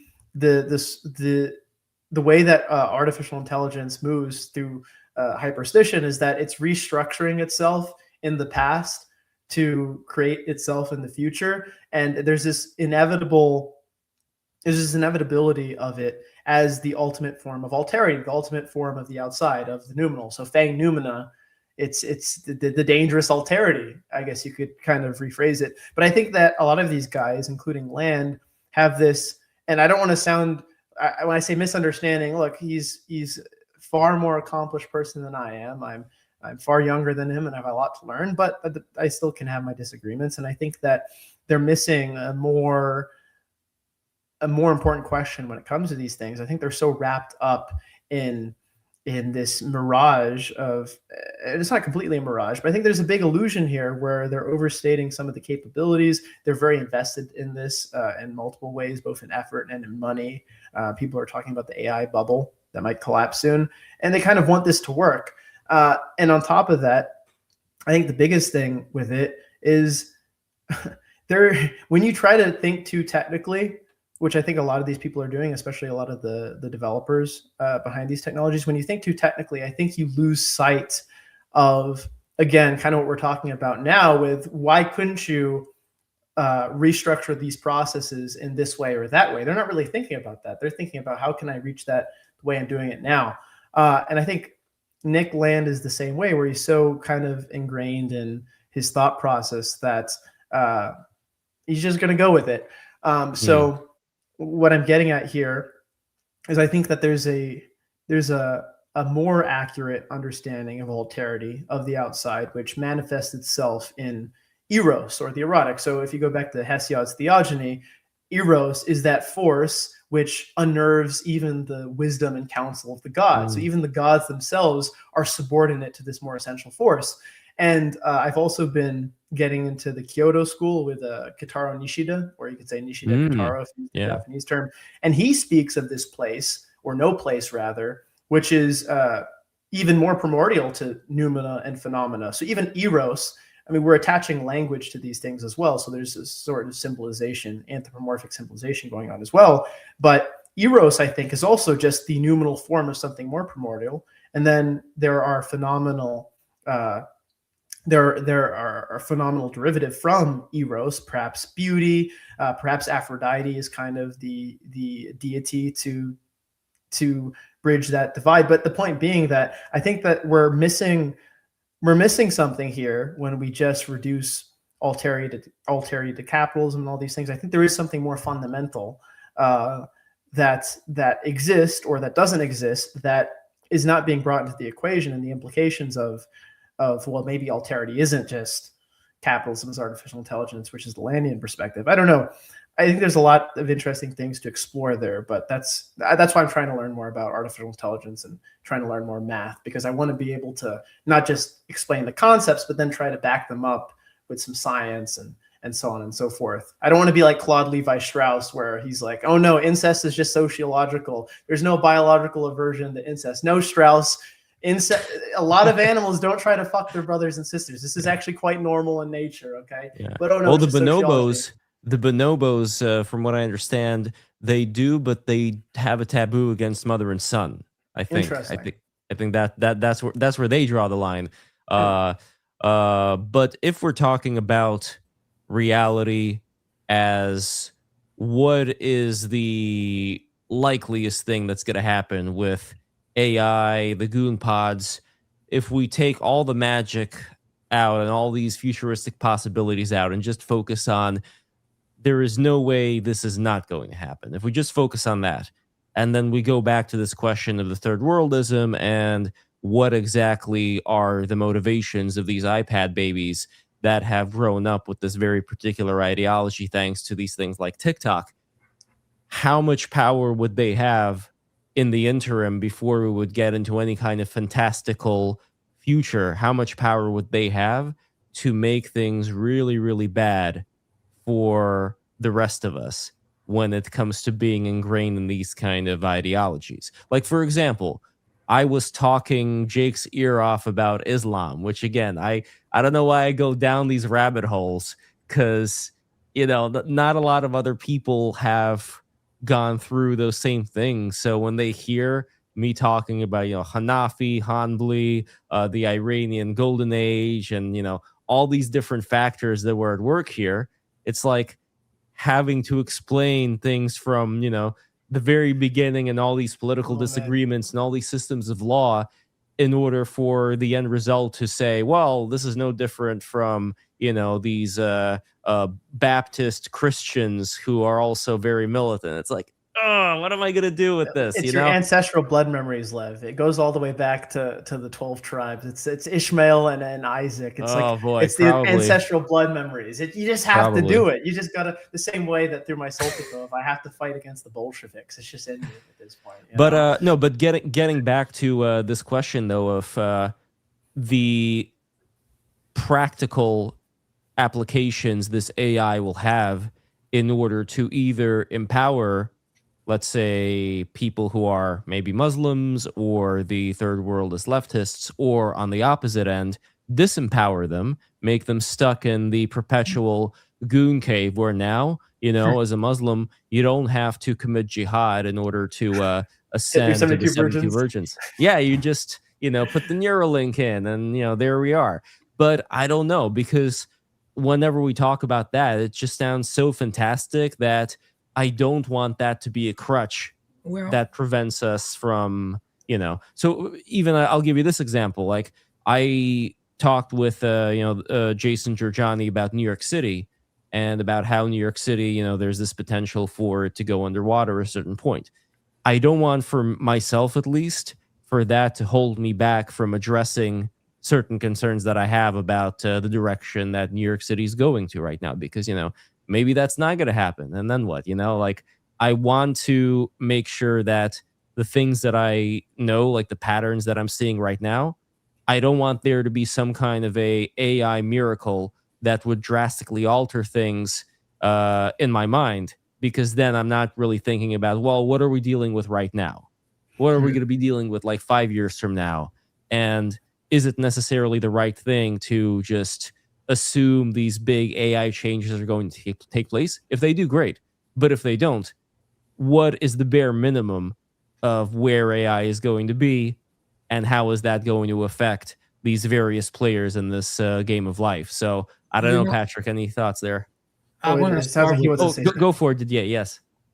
If you like, in terms of like the Middle East and the third world, right? I think that if you look at what MBS is doing, I think that's how it's going to start first in the Middle East. If there is a kind of management of the Middle East, it's going to be through like WWE, is going to be through like European football, and it's very popular in the Middle East, and that kind of redirects this kind of energy of tribalism, hatred, all that kind of stuff. You can do it. Like, I hate Chelsea fans. I fucking hate them. It's insane. And so, but I don't hate the person, right? So I think this kind of energy, I think there needs to be a form of realism, a form of redirection of that energy towards something that's tangible, where people can live their tensions, their internal tensions. I think that the Victorians, I think, really got that right when they understood that football kind of dealt with there was a lot of men's, outside in England, like hooligans, right? The hooligans were like gangs, right? And then they became gangs Football around, hooligans. yeah, They got around, put in the Gooner pods. It's the proto Gooner pod. Red yeah, games.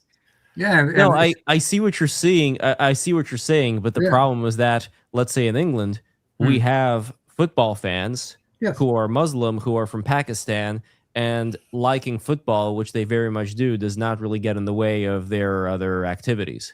yeah, sure, but I agree with that because that's true. But for example, if you look at the difference in between like Paris Saint-Germain, right?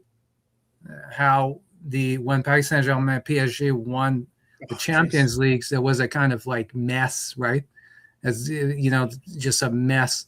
But if you look at when Arsenal won the league, there was a 1.5 million people, nothing happened. And so there is a form of, because, and also Arsenal is an elitist club that became the club of the street because we integrated black players in before anybody else. Because black people are very good at sports. To wake up, and so like if you kind of combine these social factors, I think there's a lot to do there with the third world before I go step by step. I go step Before we have the goose stepping people coming in with the shiny leather black suits, that's what you're getting at, right? That could be the Yeah. hope that Yes. people could be distracted enough through the bread and circuses. But at the same time, like right now, isn't England all about the football? And Yes. I don't really see it making that much of a dent in terms of the horrible, like the rape gangs that we were talking about before, and Yeah, of any of course. this stuff. So It's also immigration.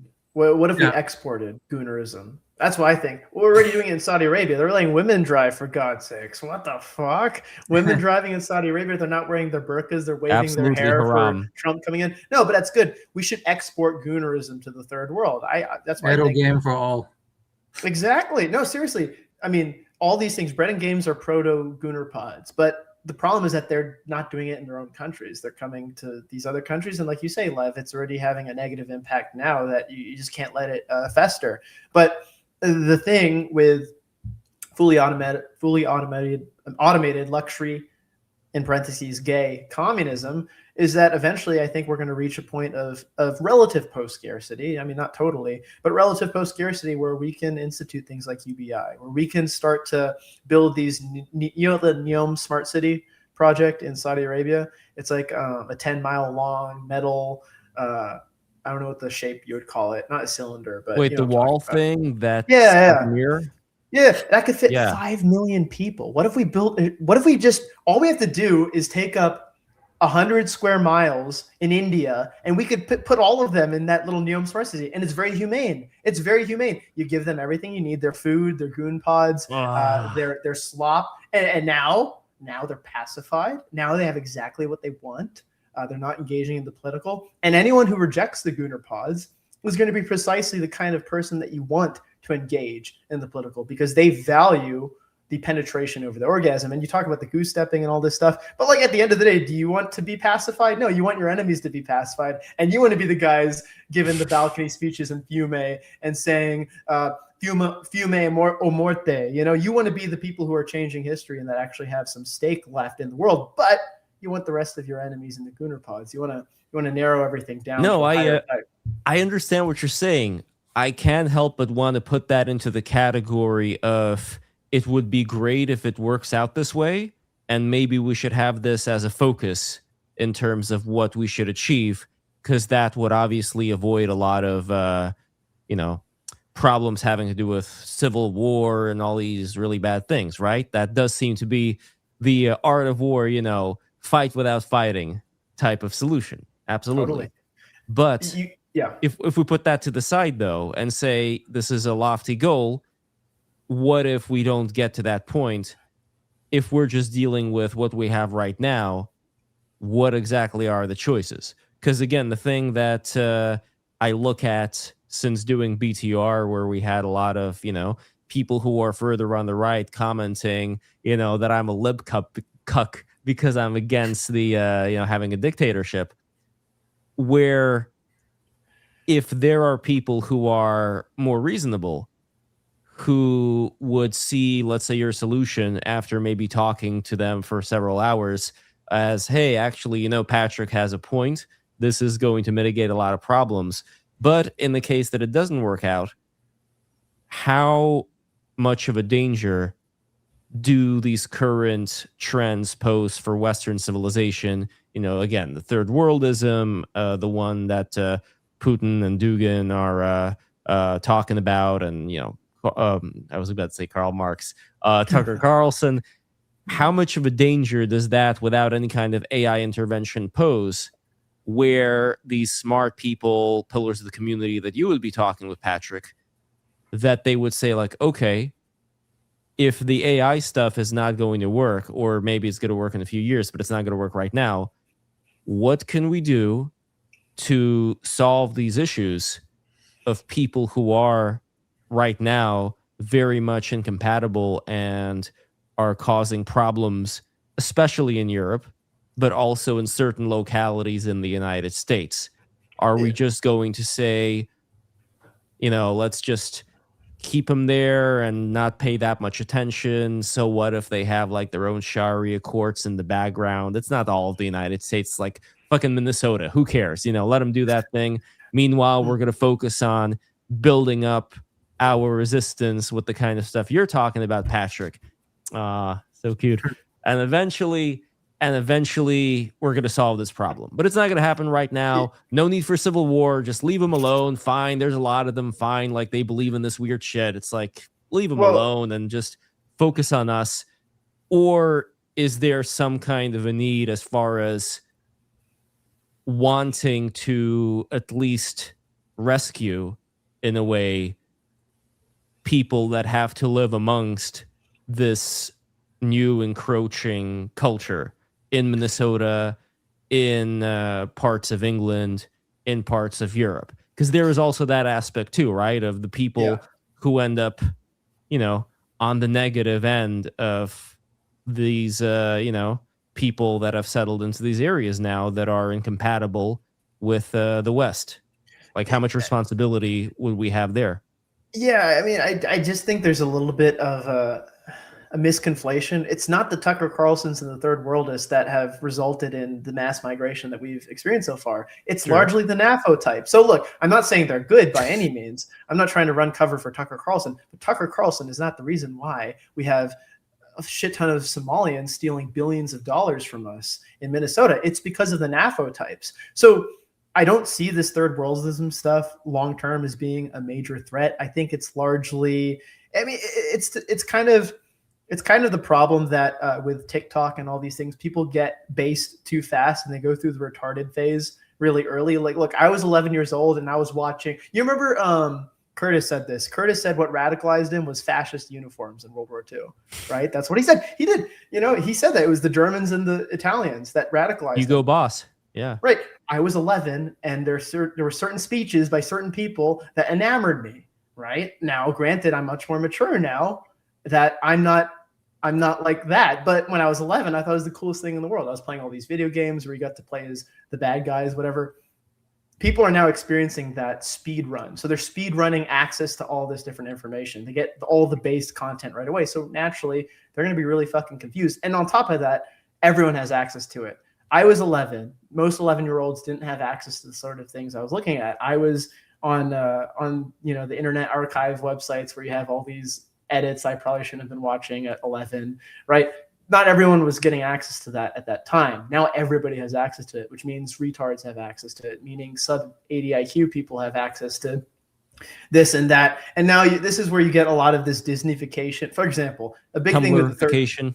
Well, with the third worldists, they have this Disneyification of Hitler, where they're like, oh, all he wanted to do was protect the Palestinians. All he wanted to do was protect the people of the world. It's like, no. I mean, even the most hardcore National Socialist is not going to say that. They're like, no, we were trying to exterminate, the Untermensch and establish Lebensraum in Eastern Europe. Like they'd be honest about that. But now you have these like Doomer types who are just total retards. Like, no, Hitler wanted to save the Palestinians. Like, you fucking retard. No, that's not what it is. You know what I mean? Would, So it's like, would these people, by the way, be like the diner goth shit libs if we're talking about certain archetypes of people who don't necessarily have any kind of power? They may live in a small town, but they've been radicalized in this way into just believing complete nonsense. Where if you're talking about those guys, I'm not that worried about them.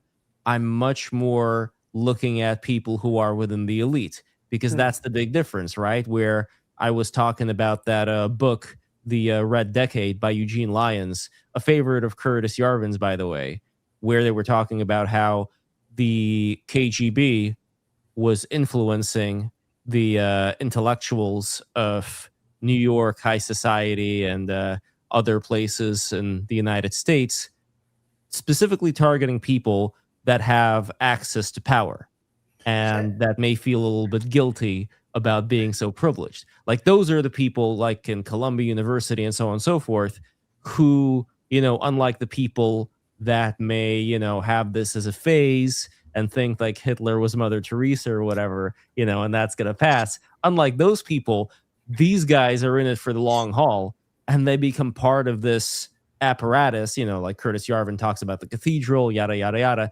The cathedral may devolve into a level where we'll look back at Hillary Clinton, and think of her as, you know, somebody that would be extremely tolerable, regardless of whatever policies she wanted to do in comparison to what comes next. Again, not because they're going to believe in, you know, retarded shit, where I think they're not going to go that far into the Hitler thing, but they're still going to have a certain kind of hive mind, I think, that's going to be reinforced by everybody else, and also maybe reinforced by those same younger retards, where it becomes this kind of kind of loop mechanism. They see, well, this is what the kids are into, and who are we to question them? And, you know, I just feel like the elites may start to denigrate even more than right now.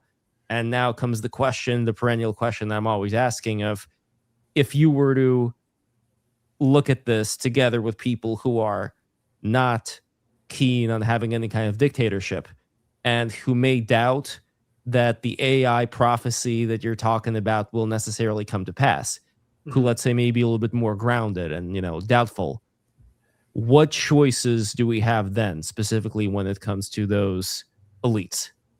Well, I just don't think that they're influenced by these third worldist types. I mean, if you look at mass immigration, this has been going on for the past 20 years. It's been going on long before Tucker Carlson and Alexander Dugin, all these guys. I don't think they have that much power. I think it's more of an online phenomena. I think the biggest threat are the NAFO types, frankly. Those are the ones that have been pushing mass immigration. So that's another reason why I don't think you can align with somebody just because, for example, you and somebody else want to support Ukraine. You too support Ukraine for two totally different reasons. And that's going to manifest in a lot of other different political decisions that take place going forward.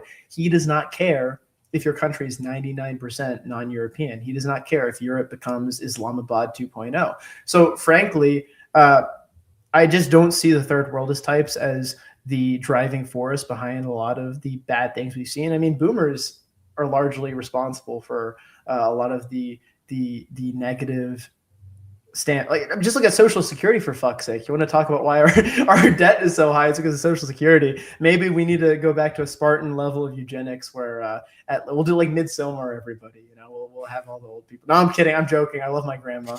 I'm joking. But the point I'm getting at is I just don't think the third worldists are going to be the ones who are driving a lot of, like, they're more of a superstructure of a base infrastructure which goes deeper. They're just kind of derivative. They're kind of a result of something more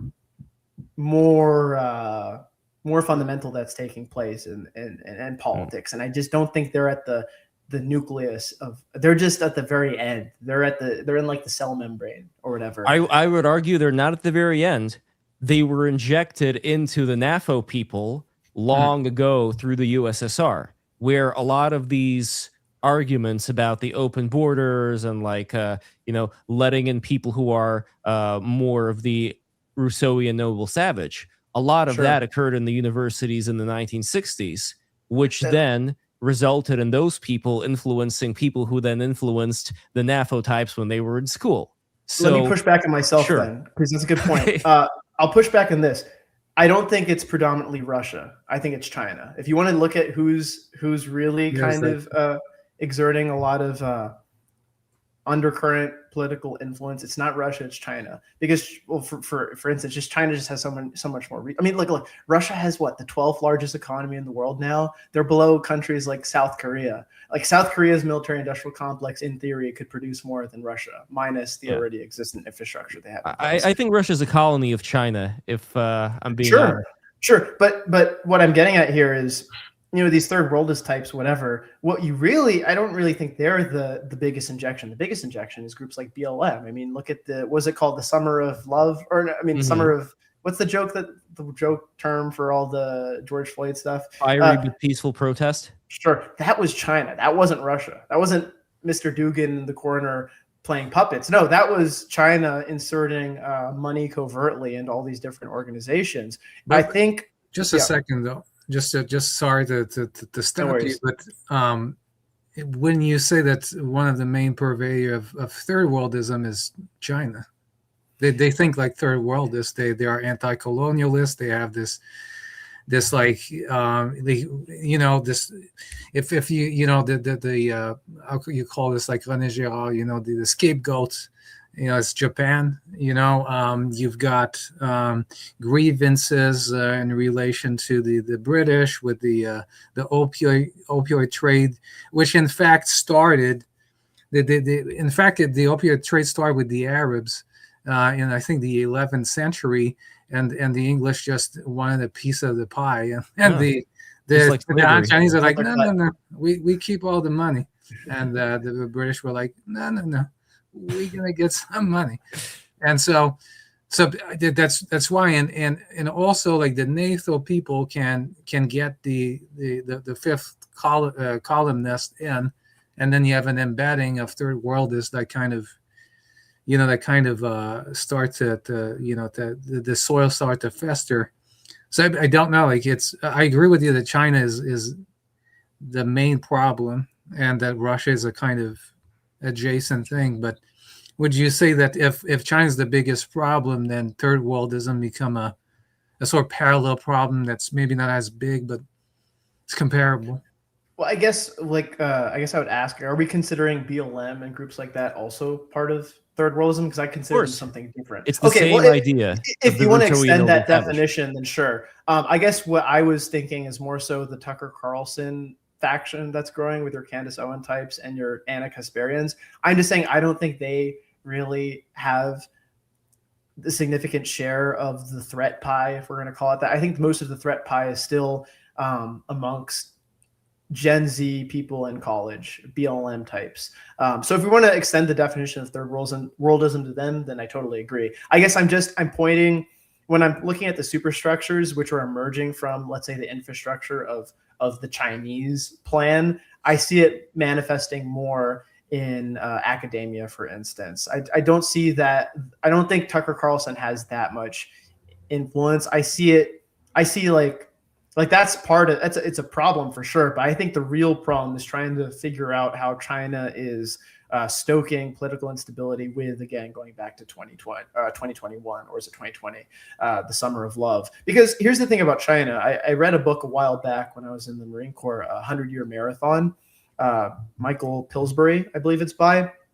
And the whole plan with China is they know they can't outcompete us with resources. I mean, they rely heavily on energy production, agriculturally. They're not foolproof against food insecurity. They have a lot of domestic issues in regards to their economy. For example, back in, I believe, 2018, 2019, the housing market crashed because of all these different housing developments that were invested by the Chinese middle and upper middle class, which never got built, because actually one of the things about China that you have to give to them is everybody has a home in China.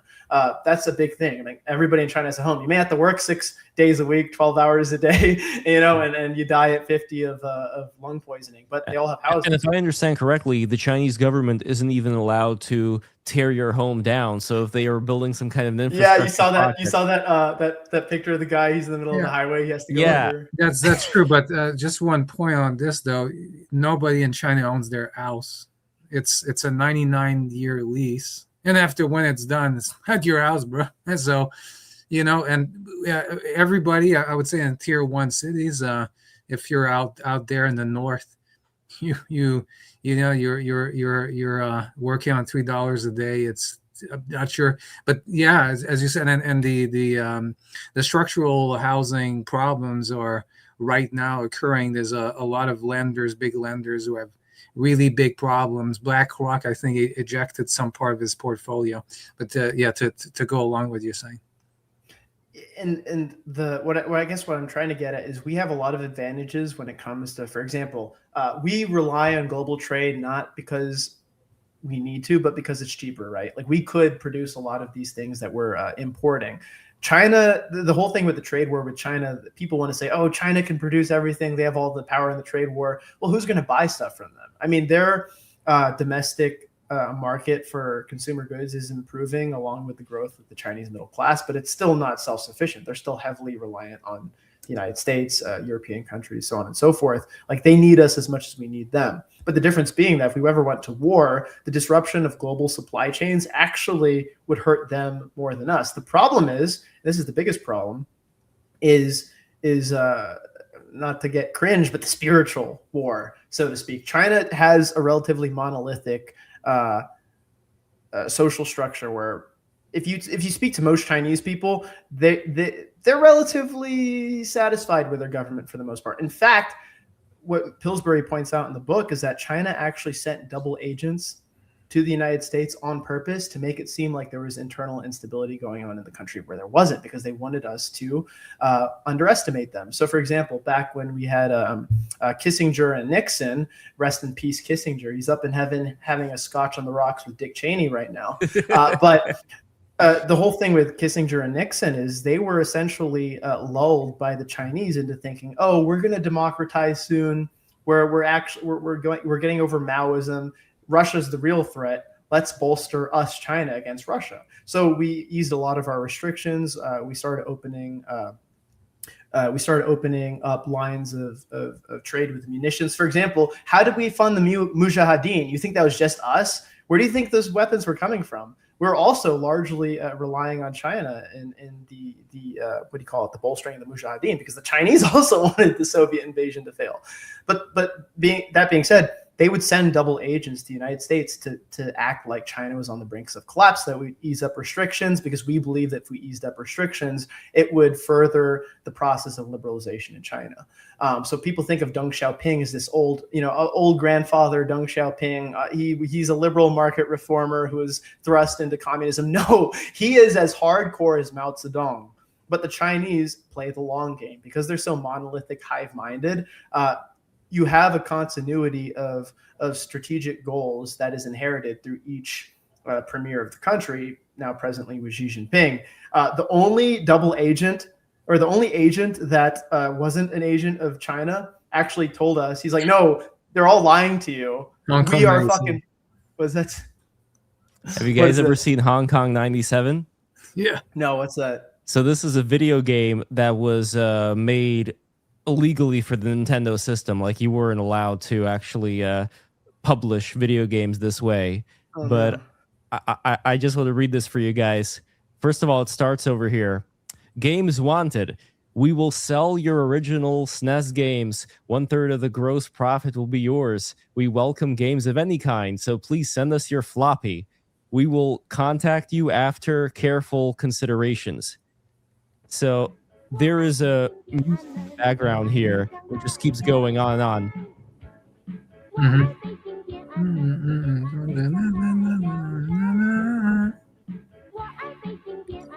Yeah, the song gets a little bit annoying over time, so I'm going to mute it. But here's the cover. So you can see you have Jackie Chan and Deng Xiaoping. Yeah. But here's what they have to say. Here's the amazing plot. The year of 1997 has arrived. A herd of fucking ugly Reds are rushing from the mainland. Next. I don't know how long it's going to be on the screen. Here. Crime rate skyrocketed. Hong Kong is ruined. Therefore, the Hong Kong government called Bruce Lee's relative Chin. And this is the guy, by the way. I don't remember his name. He was like the former governor of Hong Kong. Yeah. British guy over here. I gotta fast forward this a bit. Worst For the aspect massacre like of the Jackie Chan Reds. was sold out. For the massacre of the Reds, Chin is a killer machine. Wipe out all 1.2 billion of the Red communists. Based. All right. However, in mainland China, there was a secret project in progress, a project to transform the deceased Deng Xiaoping into an ultimate weapon. Oh shit. Let's see what it says here. Yeah, and this is the Oh game. my god. I'm going to turn the volume back on. Oh my goodness. Oh, God. Yeah, Jesus that's, Christ. Xi Jinping won. Or Deng Xiaoping. but in the end, you fight, your boss is the disembodied head Oh man. of Deng Xiaoping. Hey, that guy's a tough motherfucker. He's the most dangerous of them all, really. Absolutely. Well, people underestimate him because they believe, well, this guy wanted there to be more of a Western style. It was all a farce. It was all bullshit. I mean, what I was going to say is that like the one guy that told us the opposite was true, we didn't believe him. We chose to believe the people who said liberalization was coming because that's what we wanted to believe. But yeah, China's long-term strategy is to outlast us essentially because they have that monolithic structure. They have a lot of threats in terms of, like I said, natural resources, global supply chain disruption, but their greatest strength is they can plan 100 years in advance, whereas our fucking planning changes every 4 to 8 years. You know what? I will dispute that.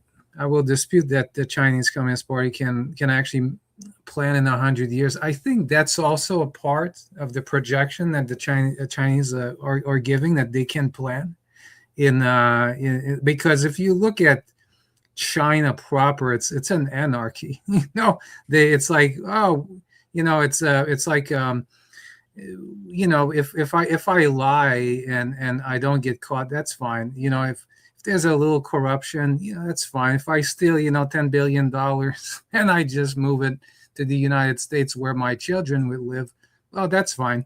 There's a lot of, if you look, for example, just at, the phenomenon of old grandmas that dance like at 11 p.m. at night with like loud ass music, and they're doing this all the time, and they're doing these like la, la, la, la, la, la, la, like with like Chinese communist music so that they don't get arrested. That's chaotic. There's lots of chaotic elements about China, and I'm just very, very very, very skeptical of their ability to actually really, plan in advance like that. It's like when people think about the strategic differences, they'll do like the chess against Go kind of dichotomy, and it's like I play both, and I don't see it in neither. I don't see nobody playing chess. I don't see nobody playing Go. I see playing. I see so people would you playing think, for geopolitics. example, would you think that if China was more forward-thinking and competent, they wouldn't really be building these ghost cities right now? They would exactly because in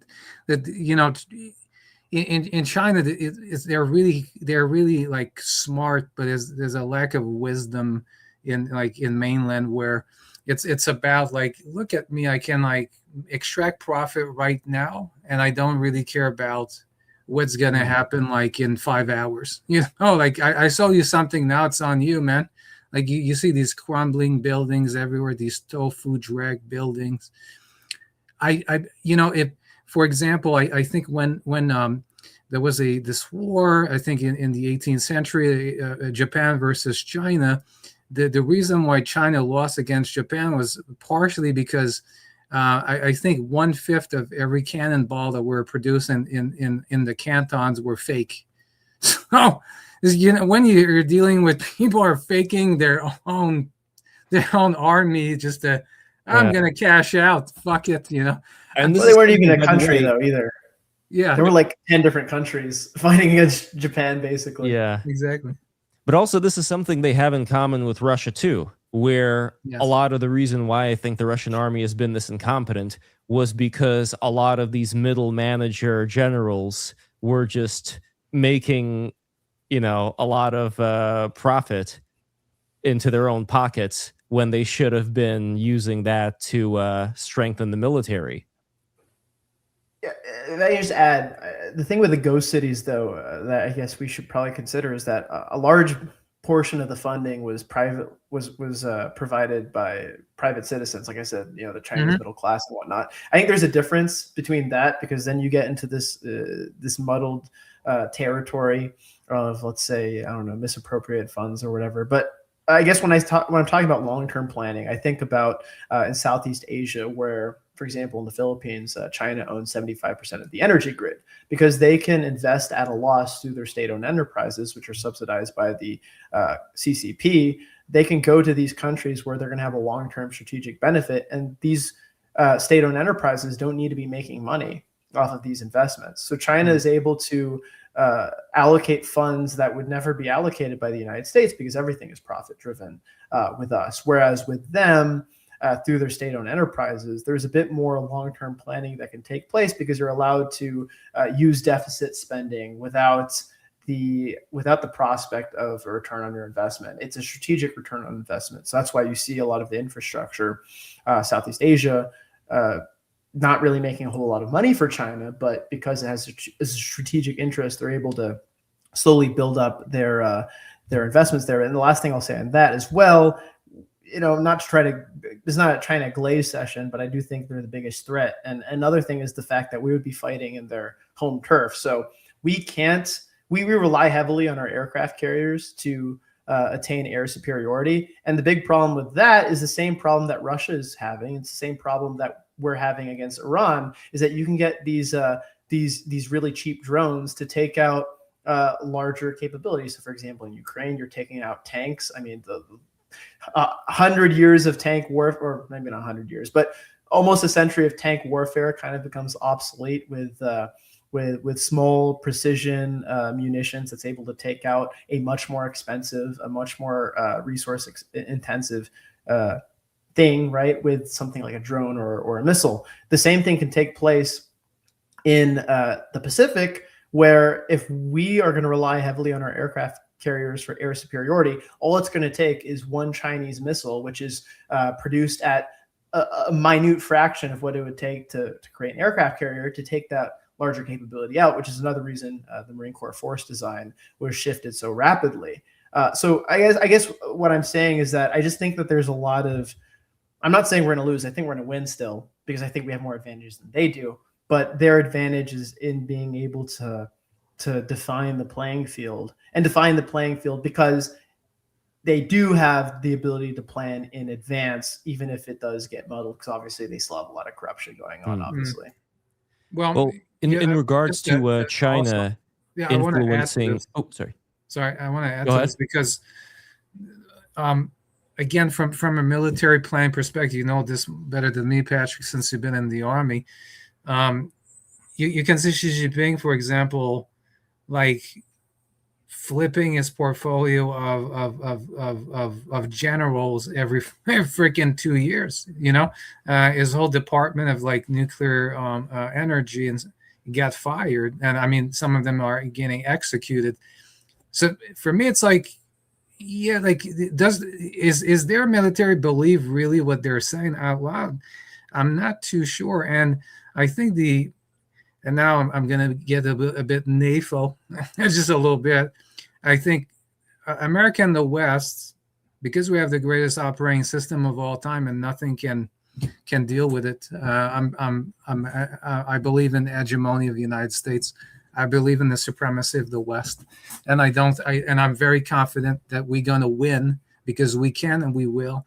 And so defeatism is not part of my vocabulary. It's true, and I think that one of the and that's is going to get a big kumbaya, but one of the great things we're able to do is make real allies, real friends, because the Han Chinese are very, very racist, and they don't give a fuck about, like, if you're Korean, yeah, okay, like, you give me your little girls, like, dance around, yeah, okay, like, Thai people, like, you're the brown people who are funny, and I go to the beach, and that's your use, so on and so forth. If you look at soft power, China has no influence in the region, right? Like, you go to Thailand, you go Philippines, blah blah blah. These are basically Western countries. You're seeing the Philippines, for example, and in their adventures against China right now, and the population of the Philippines realizing, wow, like China, maybe they look a bit more like us, but they have nothing to do. They want nothing to do with us. So, Even although I'm Vietnam, worried right? Like, about. Vietnam Yeah. was a longer enemy of China than it Yes. was an enemy of the U.S. Exactly, and China. I mean, Vietnam, for example, Vietnam is a tremendous example, because Vietnam has a structure that's very similar to the Chinese Communist Party, and although they don't really fully trust the United States, they don't trust the Chinese Communist Party either. I mean, they removed the 5 dotted line from, like, the Barbie movie. They're really the Vietnamese are like, we can't have this, like, territorial remapping in your movie just to please China, because that's a part of my sea.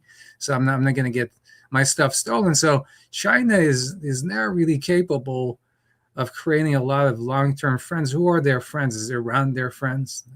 Not really. Like, ideologically, at the core level, Chinese people, mainlanders, Chinese people are closer to Americans. They have McDonald's, they have KFC everywhere, so on and so forth. You can't find that in Russia. Russian people didn't give a fuck about McDonald's. They didn't give a fuck about KFC. No. But what about Pizza Hut? Pizza Hut, that's yeah. They put, like, sausages. There was in that the McDonald's opening right at the end of the Soviet Union. There was, like, a line of people out there. I mean, now they have their own version of McDonald's and Starbucks and all that because of the sanctions. But no, it's not like as widespread. You know what I mean? You understood the Pizza Hut joke, though, right? Yes. The advertisement for the president. Yes. Yeah. Okay. Yes, Just making sure. Exactly.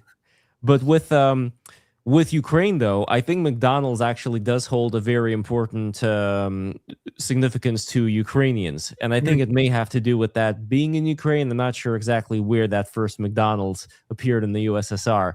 But I just know that they're very into McDonald's, unlike a lot of, they might as well be Americans. I think, like a lot of, like, nationalistic Americans, the kind of Americans that maybe some of the NAFO people would not really want, which again makes it doubly ironic why they're supporting Ukraine to begin with. And to your point, Patrick, again, I don't disagree with you that the tendencies of certain NAFO people would result in opening the floodgates open for the third world migration that you're not really seeing from the Tucker Carlson type people. I completely agree with you there. What I would say, though, is that they both have their unfortunate roles to play in, on one hand, making the people who are fans of Tucker and Candace Owens, who are more on the right, not paying attention to the geopolitical side of it, thinking that America should just hedgehog itself and, whatever happens to Europe, even though America's been babysitting Europe for a long time, so it's not really capable of standing on its 2 feet. And a lot of, I think, Europeans are going to want to pay attention to their own security versus helping out Poland or the Baltics or whatever. Never mind that. America is just going to hedgehog itself, become isolationist, and whatever happens to Europe. And, Curtis Yarvin admitted it on the show that, he would put the border at the English Channel when it comes to when America should start paying attention. But that's the side that I see being worked on by these third worldists when it comes to Americans, where they wouldn't really consider there to be any kind of need to have a Western sphere that's in charge of the planet, and leave it up to people who, you know, Tucker trying to convince them that they're a lot more based and trad pilled and family oriented, even though, you know, there's so much abortions that happen in Russia and the AIDS and the divorce. They have a lower and all birth that. rate too than we do. Yeah. So it's like, 1.2 or 3 or something. Something very low. yeah. Which is very sad.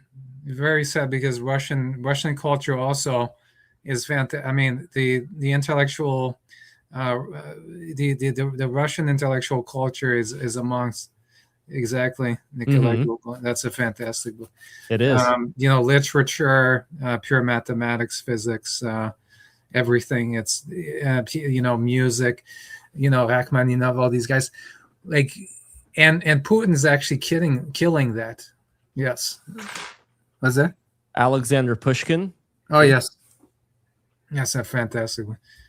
And so for me, it's like even Russians should hear this and think, "Hey, man, Putin's selling my culture away for some cheap ass Chinese version of it." I gotta stop you there though, because my disagreement with what you said, I agree with the contributions. I disagree with aligning those contributions to the general Russian masses. Yes, yes. I'm specifying for the Yes. intellectual. Yes, because but I think like like culture, that's a different thing. But those people, Even- I'd say they were spiritually European anyway. And again, it doesn't matter if you were born in a Russian serf family like Anton Chekhov. You were a spiritually European person in that you were able to see outside of this PTSD-ridden hive mind that's been controlled by the Mongols for all these centuries. And that frees you. And I think that those people, the majority of them, are not in Russia anymore. They couldn't bear to live in a place where people have that kind of dark mentality of, you know, pushing down on those below them, yet being ass kissing towards those who are above them. Well, it's kind of what happened after the Bolshevik Revolution. I mean, That's right. That's where my family name comes from. The Soltikovs were my great uncle or whatever was the first consort. Is it the male version of like the male mistress of Catherine the Great, I believe. Wow. So that's my famous ancestor. But Famous dig game. Yeah. By the way, that's I also have some royal blood as well on my grandfather's side.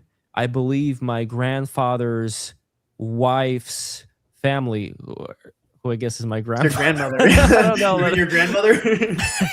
I don't know. Just because it's from no. She would be like yes. It's weird. I don't know who she is, but anyway, this is how convoluted my family history is. Her ancestors were there at the was it a baptism or whatever you would call it of Anastasia, you know, the Princess Anastasia. Yeah. So they were also within that whole royal thing, and they lived a very different, like an alien life in comparison to not even like the Russian serfs, but even, you know, like the middling class of professionals, where in the theater you were only allowed to sit in the particular areas that were designated to your particular. They might as well be the fucking Nordics that Jason Trajani talks about. Look what they took from us. What they take from us. Yeah, exactly. I mean, they're so, you know, they were so isolated away from whatever was going on. But in a way, I think that was their undoing. Oh, totally. I mean, look at in this book, serfs are treated like slaves. Essentially, you can trade serfs just like you could in America with black slaves. I mean, there's really no difference. Essentially, it's like Pokemon. Yeah, and you could separate families. Like the British never did that. British serfs were treated so much better than Russian serfs. I mean, I understand why the Bolshevik Revolution happened. I may be against it, but I understand. And you also had writers, for example, like, you know, and I respect him a lot for his work, but you have somebody like Lev Tolstoy, sharing my namesake, whose children that he had, his bastard children, you know, by having, you know, how is it called, free use? You know, it was free use back then for, you know, because they didn't have a fucking choice, but a free use for the serfs that were his domestic servant girls and whatever, who were probably, you know, not even of age, or all kinds of stuff was going on back then. And his children were the people who were, dressing him up and riding him, on the horse carriage. He didn't think of them as his children. They were just his slaves. Yeah, it's like America then. It's like having a mulatto kid in America. Yeah, exactly. So it's kind of fucked up. And same thing with writers like what's his name? I'm trying to remember. Turgenev. Turgenev, he spent most of his time either in France or in his dacha, where again he was just fucking the servant girls. And that's the thing that people don't understand about how stratified that Russian society was. And in a way, I think this also gave birth to the Bolsheviks, among who were the Jewish Bolsheviks, because as a Jew, you were not allowed in the Russian Empire to go to certain universities. Maybe they would have allowed like a very small percentage of Jews, but no more than that. Yeah. And as a Jew, you were not allowed to get promotions to certain fields. And I think that shit like that build up a lot of needless animosity. And to go back to the original thing we were talking about in regards to the NAFO gentlemen and the points that they bring up that I think are legitimate, is that if things do go into the reverse direction as they may fear, of there being, like a reverse DEI or whatever, that's going to build up a lot of animosity among the people who, by their own merit, would have been able to get to the top of the military or whatever, not because of DEI, but that kind of animosity would fuel a kind of fifth columnism that would actually be legitimated by people who, let's say, are more in the middle. And again, this is just like a theory of mine, and I don't know if it's correct or not, but the idea is that when you have certain causes that are actually legitimate, where no matter what you do, you're not able to progress in society because certain artificial barriers have been put up, judging you purely based on the color of your skin, or I know I sound kind of like a lip cuck right now, but you know what I mean, right? If these barriers are put up and you have no choice, then of course you're going to want to burn down society, because society doesn't welcome you, even if you not only tried your best, but were good enough to be in that way. So I'm just trying to think, how can we balance these things out where there's not going to be a question from the NAFO people or whoever else that we're not being very meritocratic here, that we actually are allowing.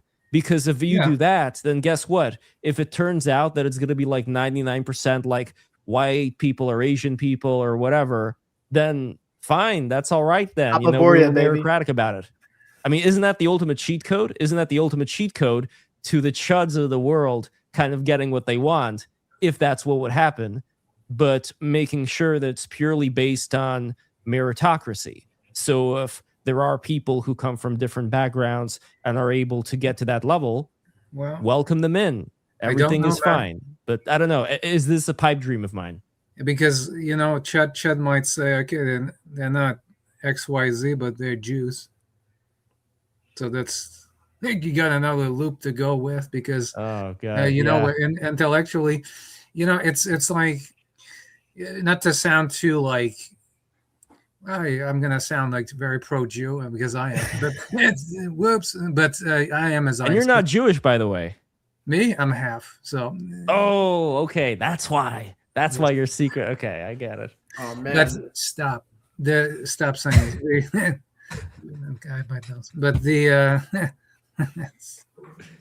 I'm a secret Jew. But So just to say that when you lose your Jews, things don't go well. If you look at the Ottoman Empire, the entire bureaucracy collapsed when they kicked out the Jews, and after that, the Ottoman Empire became a failure. Look at Hungary. Hungary used to be a center of intellectual life. What happened? Well, they kicked out all the Jews. They had Trotsky, they had Banach, they had all kinds of guys. Kicked them out. Where is Hungary now? Nowhere. You know, Russia, they're doing the same thing. Intellectually, it decreased. So I do actually, you know, people say, "Oh, Jewish people are disruptive." Yeah, it's true, and that's the good thing about them. Whoops, I said it. It's good. Sometimes you need somebody to say, "Hey, man, yeah, Uh, you're thinking it's. Are you sure? You know, you need a little bit of. You need to argue the Torah. You know, you can't just stake it as it is. Yeah, but how come but Lev, can you get me into the Jewish business deals? Because I had a business deal. I'm serious. I had a business deal stripped by me because they gave it to the Jewish guy instead. So I need you to give some calls so I can get the privilege, you know? Because like otherwise I'm gonna have to go with Tucker Carlson. You know what I mean? Yes. I Oh mean, I'm man, suffering this is tough. financially right here. Hey, Shlomo, you gotta Better help do it. Patrick out there. Where's my Moshe, 7,000? I mean, BB, where But the fuck you know at? what? This is not an original thought. This is something that was actually in that movie, The Believer, which was with that That was a good movie. actor. Ryan Gosling. Yeah. Ryan Gosling, exactly. In the movie, he said that if you really want to get rid of the Jews, stop I love persecuting them. the Yeah. Jews. Yeah, and there is something to that idea where the reason why people, I think, are able to intellectually thrive and keep, you know, that whole thing going, you need some pressure. And this is a horrible thing to say as well, because it's a very, you know, it's a very universal, scary thought that if we are in the goon caves, we're just going to disappear. We're not going to grow. But if we have a little bit of pressure that's on us at all times, you know, either we make that pressure ourselves, like the Buddha, who had everything but decided to, you know, go off on his own Or maybe he path. went too much in the opposite direction. Yeah. We could do Total that too. asceticism is the same as the Gunnar cave to me. Sure. Yeah. But we either try to get it from ourselves, which is very rare, or we have certain pressures on us, and either that pressure causes us to be destroyed or it causes us to thrive. Well, So, Nietzsche talks yeah. about this on the Jews as well. Is like he's like, this is the reason why, and he calls them a slave people because there was a slave morality. Because you know, in being persecuted by the Romans or whatever, you're going to have resentment against the more master noble peoples. But that also led to a purity. He says it's a purity of having to orient your entire being to survival, right? So doing whatever it took to survive, and there's another interesting thing in that movie where he says Israelis aren't really Jews. And I thought that was really interesting. And maybe he has some thoughts on that. And his reasoning was that the Jewish character is fundamentally one of not having a homeland, of being in all these different countries. That was an interesting thought. And I disagree with that. Yeah. Because Israel is hated so much by so many nations that it acts as like the default, like the alternative version of the local Jew hate. From you know, everyone in the military hates Israel because we've been fucked over by them bad recently, like in the Iran war or whatever. Yeah. Like all my friends are saying, like I don't want to go too deep into it because I'm not sure how much I want to talk about. But there was a significant amount of like, for example, when you do specific targets. From what I hear from my friends in the military, is like they did not coordinate with us on a lot of these targets that we had in Iran. So there's a lot of anti-Israel statement in the military. Okay, this is what I really wanted to ask you. And thank you for reminding me through this kind of, you know, backdoor way. I was very disappointed upon hearing that Trump had this do not kill list that he gave to Israel, where it seemed to me, and again, you could tell me a little bit more about like what exactly is going on here. It seemed to me that when Israel started to get rid of all these IRGC targets one by one, you know, every single day there was like a new name that was added to the list. It seems like Israel had everything under control. Then the do not kill list came on, and all of a sudden everything kind of stopped. And when I've spoken to, this was a couple of summers ago, I was at this Halloween party. I spoke to a guy someone who I know well told me that this guy is Mossad. Spoke to the Mossad guy. And I asked him like what his thoughts are on like the United States and Israel and all that. And his whole thing was that the United States is keeping us from doing what we have to do against Iran in order to get rid of that government. That the United States is kind of keeping that government alive. And It this could is be also true.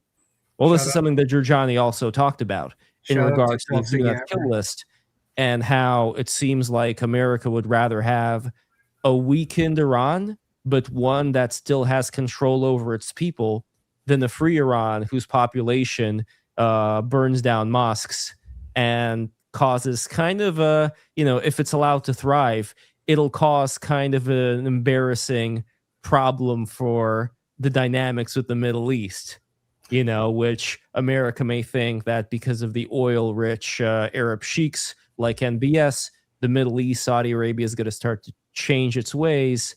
Giorgiani highly doubts that. He thinks that eventually they're going to revert back into Islam, full stop. And they have been, and I looked this up, they have been founding mosques, not in America and Europe in terms of Saudi Arabia, I believe, but like more in Africa. And, like they have different goals as far as which governments fund which mosques. But it does seem like there are still players within the oil-rich Islamic nations that do care about the Ummah, that do care about Dar al-Islam. So in that sense, having a free Iran would pose a great problem for the relationship between the West and the United States and these Muslim nations. And with Giorgiani's view, as you definitely know, what his fear is this perennialism and that I'm ending up taking over, which is going to, in a large part, rely on Islam as being the anchor here. So I don't know. Any thoughts on that with the do not kill list? Yeah, I don't know, because I could see it one of two ways. I could see it as that's completely true, and we are stopping Israel from going full balls to the wall. But I think an alternative view is I think a lot of it is from the Trump administration trying to save face and trying to say, no, we're making our own policies, we're making our own decisions. I do think that there's a bit of a damage control thing going on right now, where they leaked Trump saying, what the fuck, BB, you have to listen to me, I'm in control. I think that's all bullshit to try to make Trump look cooler and to try to make the administration look like they're in control. Frankly, what really happened is that Israel and America fucked up the invasion of Iran. And I think that they're going to try to blame each other and say, no, it's because of them. It's because of them. They both fucked up. They both launched incredibly poorly planned. It wasn't even an invasion, first of all, because you have to think about it this way. What I thought when we went in is I thought we had a plan. We knew that there were elements that were ready, like fifth columnists in the other sense, like fifth columnists of Iran freedom fighters or whatever, or that we knew people in the IRGC that were willing to play ball. I thought we had a plan when we first went in. So I was like, okay, this is great. Boom. We're taking out the Ayatollah. We're taking out all these top officers. It's been abundantly clear to me after observing the past few months that we did not have a clear plan, because either you go full circle regime change, or what's the point? Now we're at the point where it looks like it kind of makes us look bad on the world stage, where now it almost seems like Iran has more negotiating power than they did before the war. And because Iran they don't have to win, they just have to survive. All they need to do is keep the regime in long enough to where public opinion in the United States shifts against the administration, to where people are protesting the war, to where we're feeling the negative impacts at the gas station. This is, again, the advantage of a country like China, or even Russia for that matter, right? The people may even hate the government, but they're not. Russia can wage an unpopular war for 4 years, taking incredible economic damage because they have a strong control over the populace. We don't have that same ability to wage a long-term war. Of course, we would crush Iran if the people were behind the war, but we're so unstable internally that victory for Iran is just surviving a few months. As long as the regime... Why not let Israel just do its thing with the targeted bombing? I don't think it's true. I think that I don't believe that that's true. It could be, right? But my belief is that we probably both fucked up, and we're both trying to blame the other country for why the invasion failed. I don't think it's so simple that, if we just let Israel go balls to the wall, we would collapse the Iranian regime. I don't think that's true. I think we both probably went in there with insufficient intelligence, and we both fucked up, And now we're trying to blame each other. We're trying to blame Israel. Israel is trying to blame us for why the war failed, when in reality, we both probably fell short in terms of our planning, in terms of our execution. So, of course, Israel wants to say it's because we didn't give them the kill list, and we want to say it's because of this or that. So, I mean, I just don't think it's so simple. If it were that simple, then Israel would be able to do it on their own. But clearly, we went in and helped them. And again, I'm not a military man by any means, so anything that I'm saying right now is just me trying to put the pieces together in my head based on what I know. But if we did see there being this nonstop frenzy of next IRGC guy kaput, one day after another, and all of a sudden nothing after the do not kill list, absolutely nothing.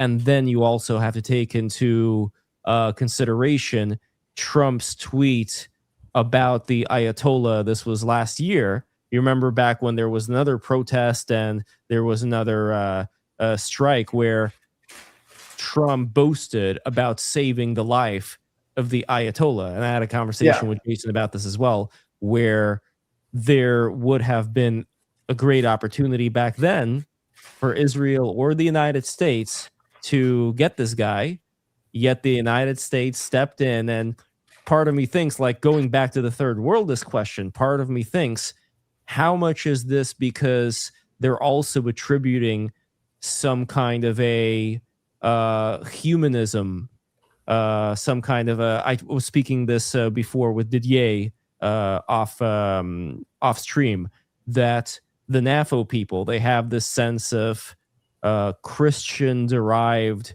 universalism, and that maybe people who are looking at the IRGC people are thinking, yeah, how different can they really be? They can listen to reason, and that's why they have what's his name, the husband of Trump's daughter. What's wrong with me? Jared Kushner. Jared Kushner, thank you.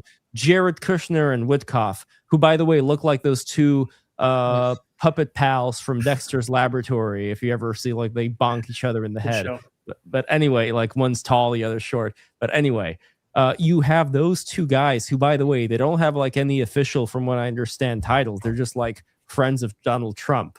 Just like these two guys Trump knows. These two guys Trump knows go to Ukraine. I wish they went to Ukraine. They didn't, by the way.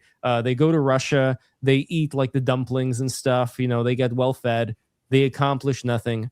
They go to Pakistan.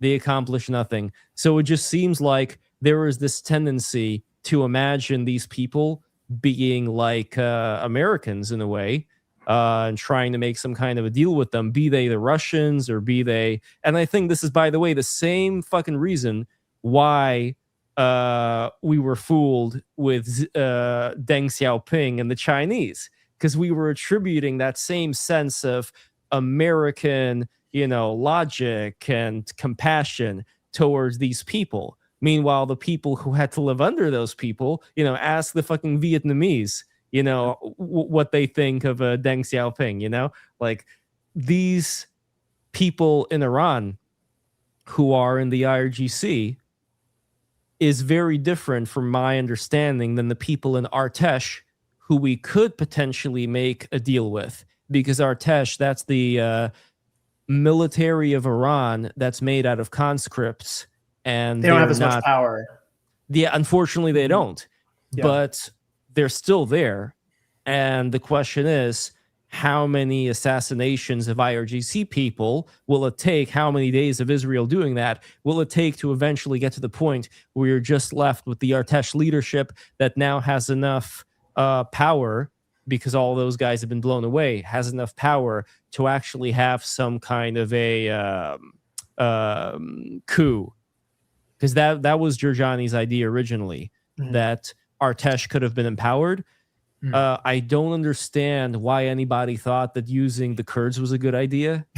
But well, if I could just jump in really quick, I think I'm also one thing that Giorgiani said, which I also kind of was thinking about, is why didn't we do it sooner? Because it would seem that the most effective time would have been during the mass protests.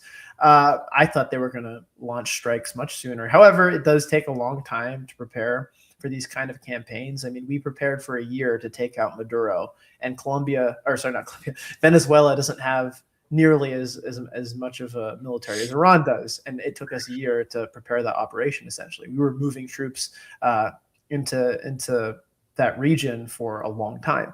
So, I mean, that's something to consider. But there's never, I mean, the thing that people will bring up now is that there's never been an air campaign that has led to regime change. The only example of this was when there was already an armed insurgency taking place in Libya. And granted, we were funding the Libyans with weapons through the CIA, and that was a well-planned organization. So the question being, well, why didn't we have a well-planned organization in Iran? And I guess my only issue is placing the entire blame on the United States. I just don't think it's true. I think that there is a shared responsibility that Israel and the United States both fell short on. I mean, then again, I mean, Hezgeth, like I said, I mean, the guy's kind of a fucking idiot. And this last Trump administration has prioritized aesthetics, which are sometimes lame, Kid Rock aesthetics, over actual substance. Like James Mattis was the Secretary of Defense in the first Trump administration, a much more qualified person than Hezgeth. Maybe he didn't do the cool aesthetics of, you know, bench pressing with the soldiers or whatever, but he knew the fuck what he was doing. I mean, he was a general in the Iraq War. I think he was in Afghanistan as well. But so I hear what you're saying, and you could be absolutely right. Maybe we are stopping Israel from exerting their power, but I just don't see how we could, like, what is our bargaining power with Israel to force them to listen to us? Like, I'm a genuine question. Like, what are we leveraging against Israel? I think everybody else hates Israel, and I think That's the true. United States kind of became, you know, their jail buddy and looking out for their best interests, and, you know, I'll stand up for you in the jailhouse, you know, in the yard. Meanwhile, everybody else like wants to stab them. But this is also, by the way, why Jason saw the potential for a future where a free Iran would have been yet another ally to Israel, and maybe a much more important one than the United States. So I don't know. I think so, actually. There is a question, by the way, for Didier. I wanted to bring this up. Didier, you probably saw this in the chat. Oh, and by the way, 199 from the Dashing Rogue. Thank you so much. I know that guy. I think I know that guy. Yeah, he's great. And by the way, guys, if you want to support the show, Sneed those super chats. I know that Sneed may be out of fashion, you know, Sneed and Feed, Seed. It's been a while now, but I still like that meme. I don't know. I'm still about that. But this comment over here, Didier, this one is for you.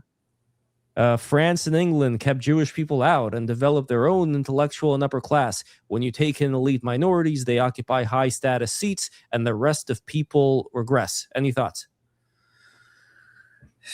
Jewish kept people out. Well. Is that true? You know, where was Rothschild from? Where was the prime minister in England from, who was, what's his name? The Jewish guy. Yeah, Benjamin Disraeli. Yeah. Like, there was there was a prime minister that was Jewish as well. I'm not saying it's impossible. Like, I'm not saying that it's impossible to have a great intellectual culture without the Jews, obviously. The Japanese did it, right? So, but the Japanese also needed us, right? That there was a friction. And it's interesting that you say France, Zeni, because the friction that was in between France and England, that was the thing that kept the wheel going. So of course I'm not saying that you need Jewish people to have an intellectual culture, but the Jewish people scale it up. And if you actually look at very famous French mathematician like André Weil, well, he's Jewish, and you look at, you know, cinematographer in France, well, there's a couple of them that are Jewish, and so on and so forth. So France has quite a few Jewish people. Alsace, for example, where Erechman came, a lot of the intellectual culture of France came from Alsace-Lorraine, which used to be a part of Germany as well, so on and so forth. So,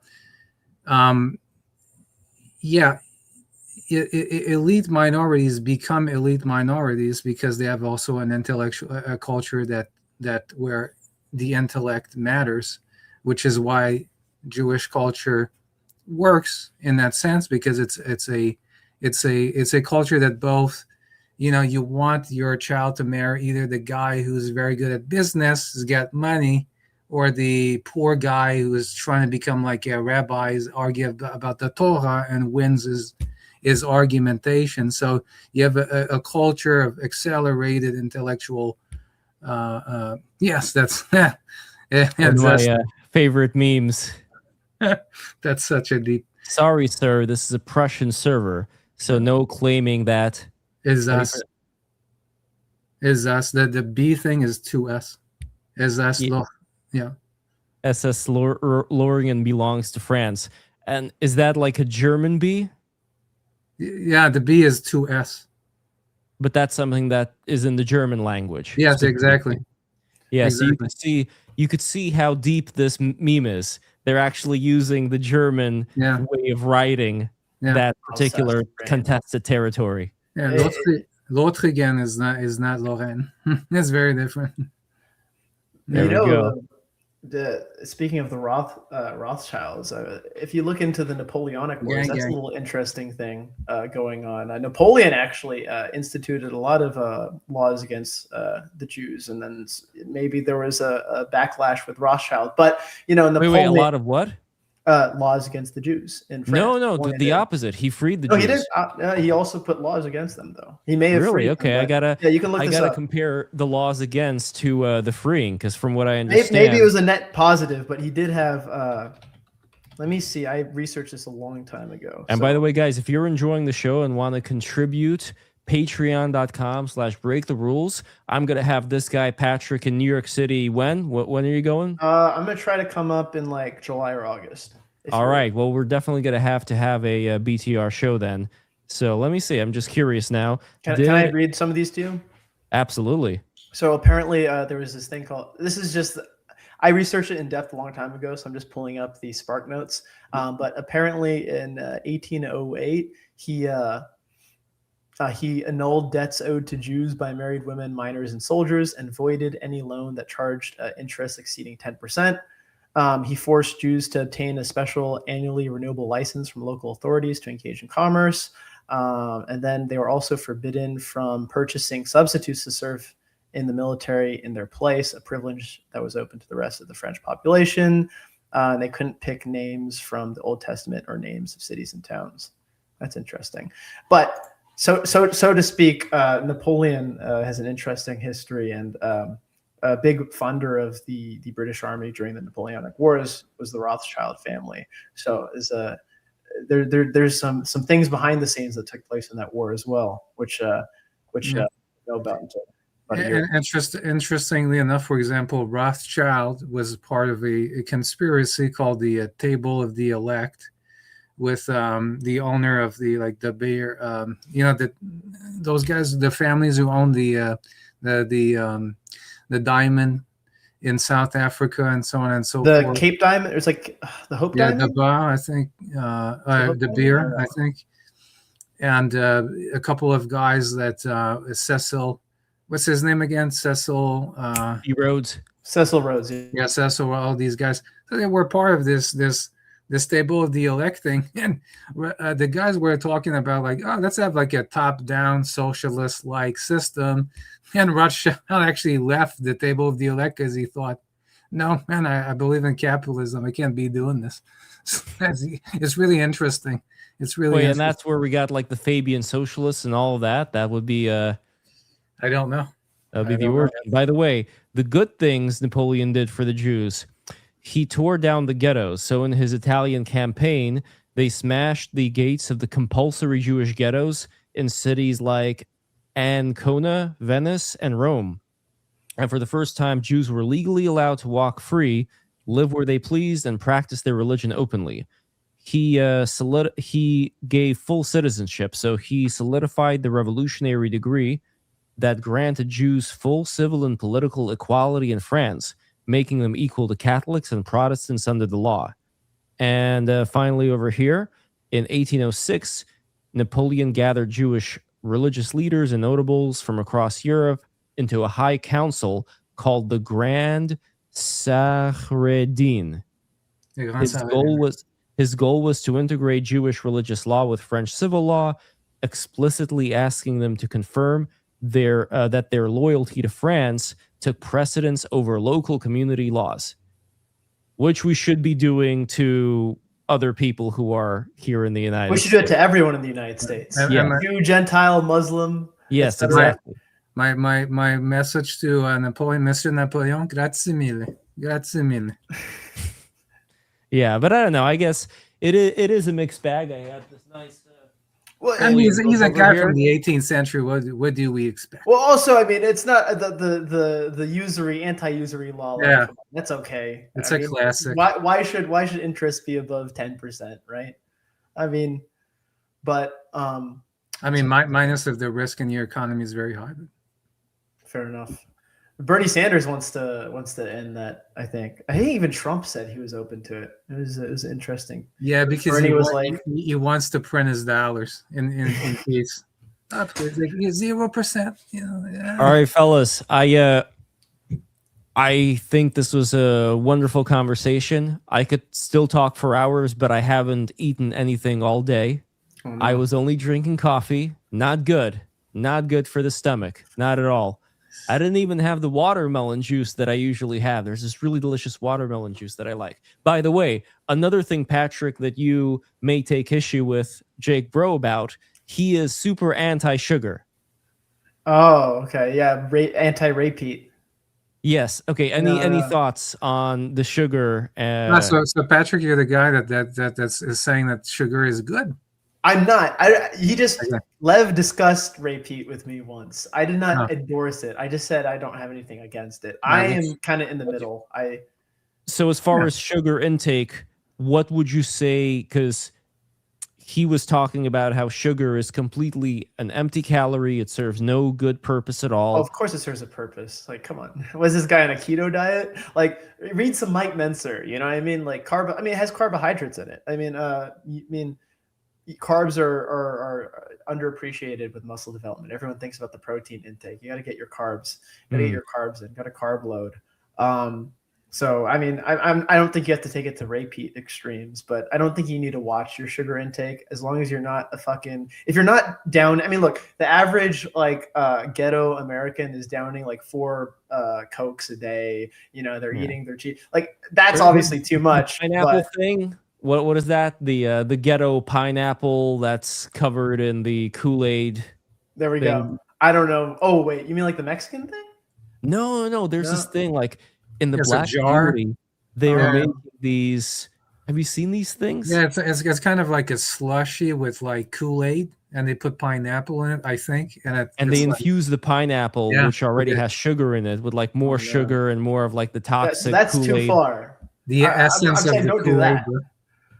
Kool-Aid. Wait, what's your favorite flavor? I've never had Kool-Aid. You got no. The joke is that like with black people, they don't say like grape, they say purple or something. Yeah. That's how they know if you're black or not. Yeah, the Dave Chappelle. If you say grape, you ain't black. You know, like the Joe Biden thing. You ain't black. Yeah, grape drink. That's yeah. I actually have a lot of conspiracies on what people about African Americans. You know, like people say, oh, you know, like baby mamas and all of that. But if you look at African American reproduction rates, very low. You know, like abortion. Well, that's because they have a lot of abortion. Yeah. It's what's behind that. Let's not talk about.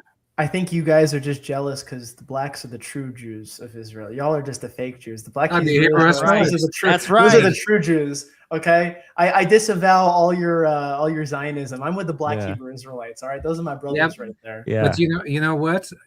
I will push the British Israelites and the Dutch Israelites in front of them and say, okay, argue against them now. We have to say, because there are British people who think they're Jews. It's a beautiful thing. And by the way, fellas, I from Rome always. Everybody wants to just like cook bad food. So I don't know why. Before we go, here is the trailer for the Curtis Yarvin versus John Erbst debate. That's hopefully going to be out next week. I still have a lot of editing to do on this thing, but I'm going to try to balance things out here. So anyway, here it is. Enjoy. Buddy, this is Lev Polyakov of Break the Rules in Washington, D.C. After the security briefing, America's Enemies, the Russian Reality. I hosted an amazing debate with neo-reactionary thinker Curtis Yarvin and John Erbst, who is the former U.S. ambassador to Ukraine and head of the Eurasia Center at the Atlantic Council. This is a fiery but peaceful debate, and I encourage you guys to make up your own mind about who you think is right. Should America help Ukraine out in this invasion by Russia, and what are the consequences if it does not? I would like to propose a different boundary, a red line in the sand, if you will, beyond which, I think we should become very concerned if Putin goes. And for me, that's the English Channel. A congressman said something very, courageous in a way. He's like, there's no axis of evil. The alliance between Russia, China, Iran is an alliance of convenience, and these countries don't really have a plan, a common plan. I would say the same with the Axis in World War II, actually. Well, I think the lesson of history is clear, and I think you've already given away your game. If you don't think Hitler was a serious danger to American national security, and you kind of just suggested that, I say kind of, because he was a little bit more nuanced than that. But if you think that American security rests on the English Channel, then you're willing to consider whether it's Russian or German hegemony in Europe. Yeah. If you think that allowing a power to control all of Europe, a hostile power, and Hitler was certainly a hostile power for us. The Soviet Union was certainly a hostile power for us, and Putin's Russia is a hostile power for us. They consider us to be their principal enemy, and they behave in that fashion. Do we behave in that fashion? I think that we have demonstrated insufficient prudence in the use of American military force.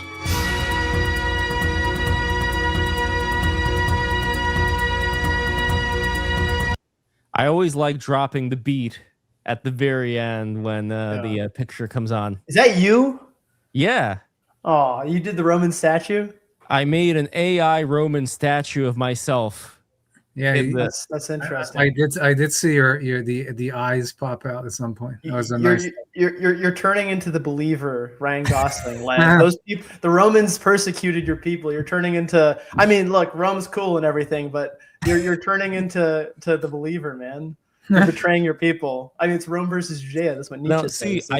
I don't find the aristocratic beauty of ancient Greece and ancient Rome to be something that's only exclusive to those particular people. I think that is something of a Platonic ideal that can be attained by, anyone. It's like, why should people who are of Jewish ancestry have to say, well, this was their stuff, and because of that, we're against it? That's bullshit. You have to pledge your life to Mithra, though. You can't become a Christian anymore. You got to pledge your life to Mithra.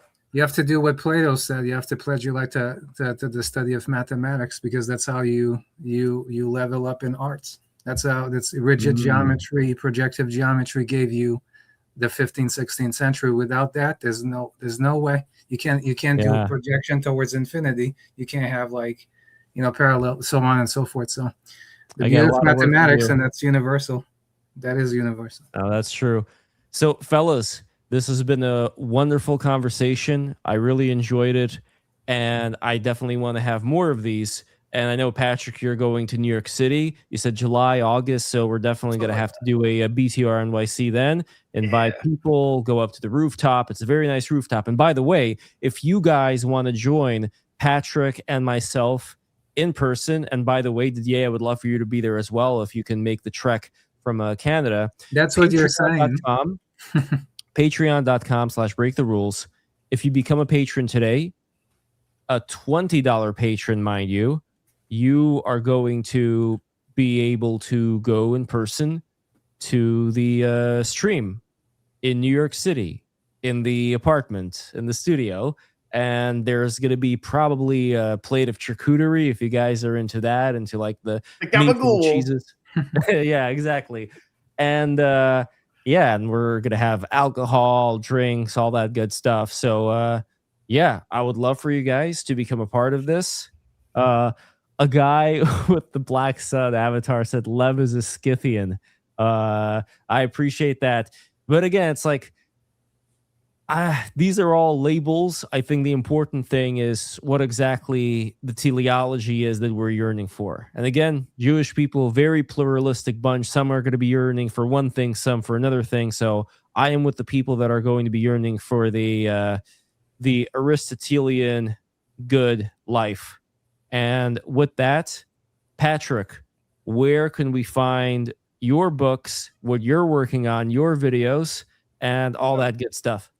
Warrior Philosopher YouTube channel. I also on Substack under Patrick Soltikov. I published this book a while ago. I'm going to rewrite it because I think I can make it a lot better. This is like this is my first attempt at a novel. So I'm going to rewrite this book, but if you want to see the raw version, it's this one, but I'm working on some stuff as well. Wait, for the audio people, what is it called? Always don't forget, this is all audio. Promethean Dreams by myself, Patrick Soltikov. But yeah, thanks for having me on. It was great to meet you. How do you say your actual name? So I stopped calling you by your username. Who, me? Yes. Oh, Didier. Didier. Yeah, exactly. It's from the Latin Didius. Didier. Yes. All right. It's a I'll French remember that name, right? The Frenchest name you can ever have. Although most guys with my name are black dudes from like Ivory Coast. Shout out to guys from PSG fans. PSG fans. Yeah. The Arsenal fan too. Whoa. And speaking of Didier, where could we follow what you're up to, Didier? Yeah, so you guys can follow me on Twitter, on X, Dirac Ghost. And my final words will be that I will, because that's what my Twitter channel is all about, recommendations of great books. I will recommend one of the greatest book I read in the last 10 years, which is called Computers, Rigidity, and Moduli, The Large-Scale Fractal Geometry of Riemann Moduli Space by Shmuel Weinberger, which is one of the most important book. It's a book about mathematics, computers, physics, and deep philosophy. And even if you're not a mathematician, you can get into that and start to see logic and geometry and many other things come together. Yeah, that's what I'm going to leave with. That's a great recommendation. And guys, if you enjoyed this, make sure to smash that like button, smash that subscribe button, click the bell.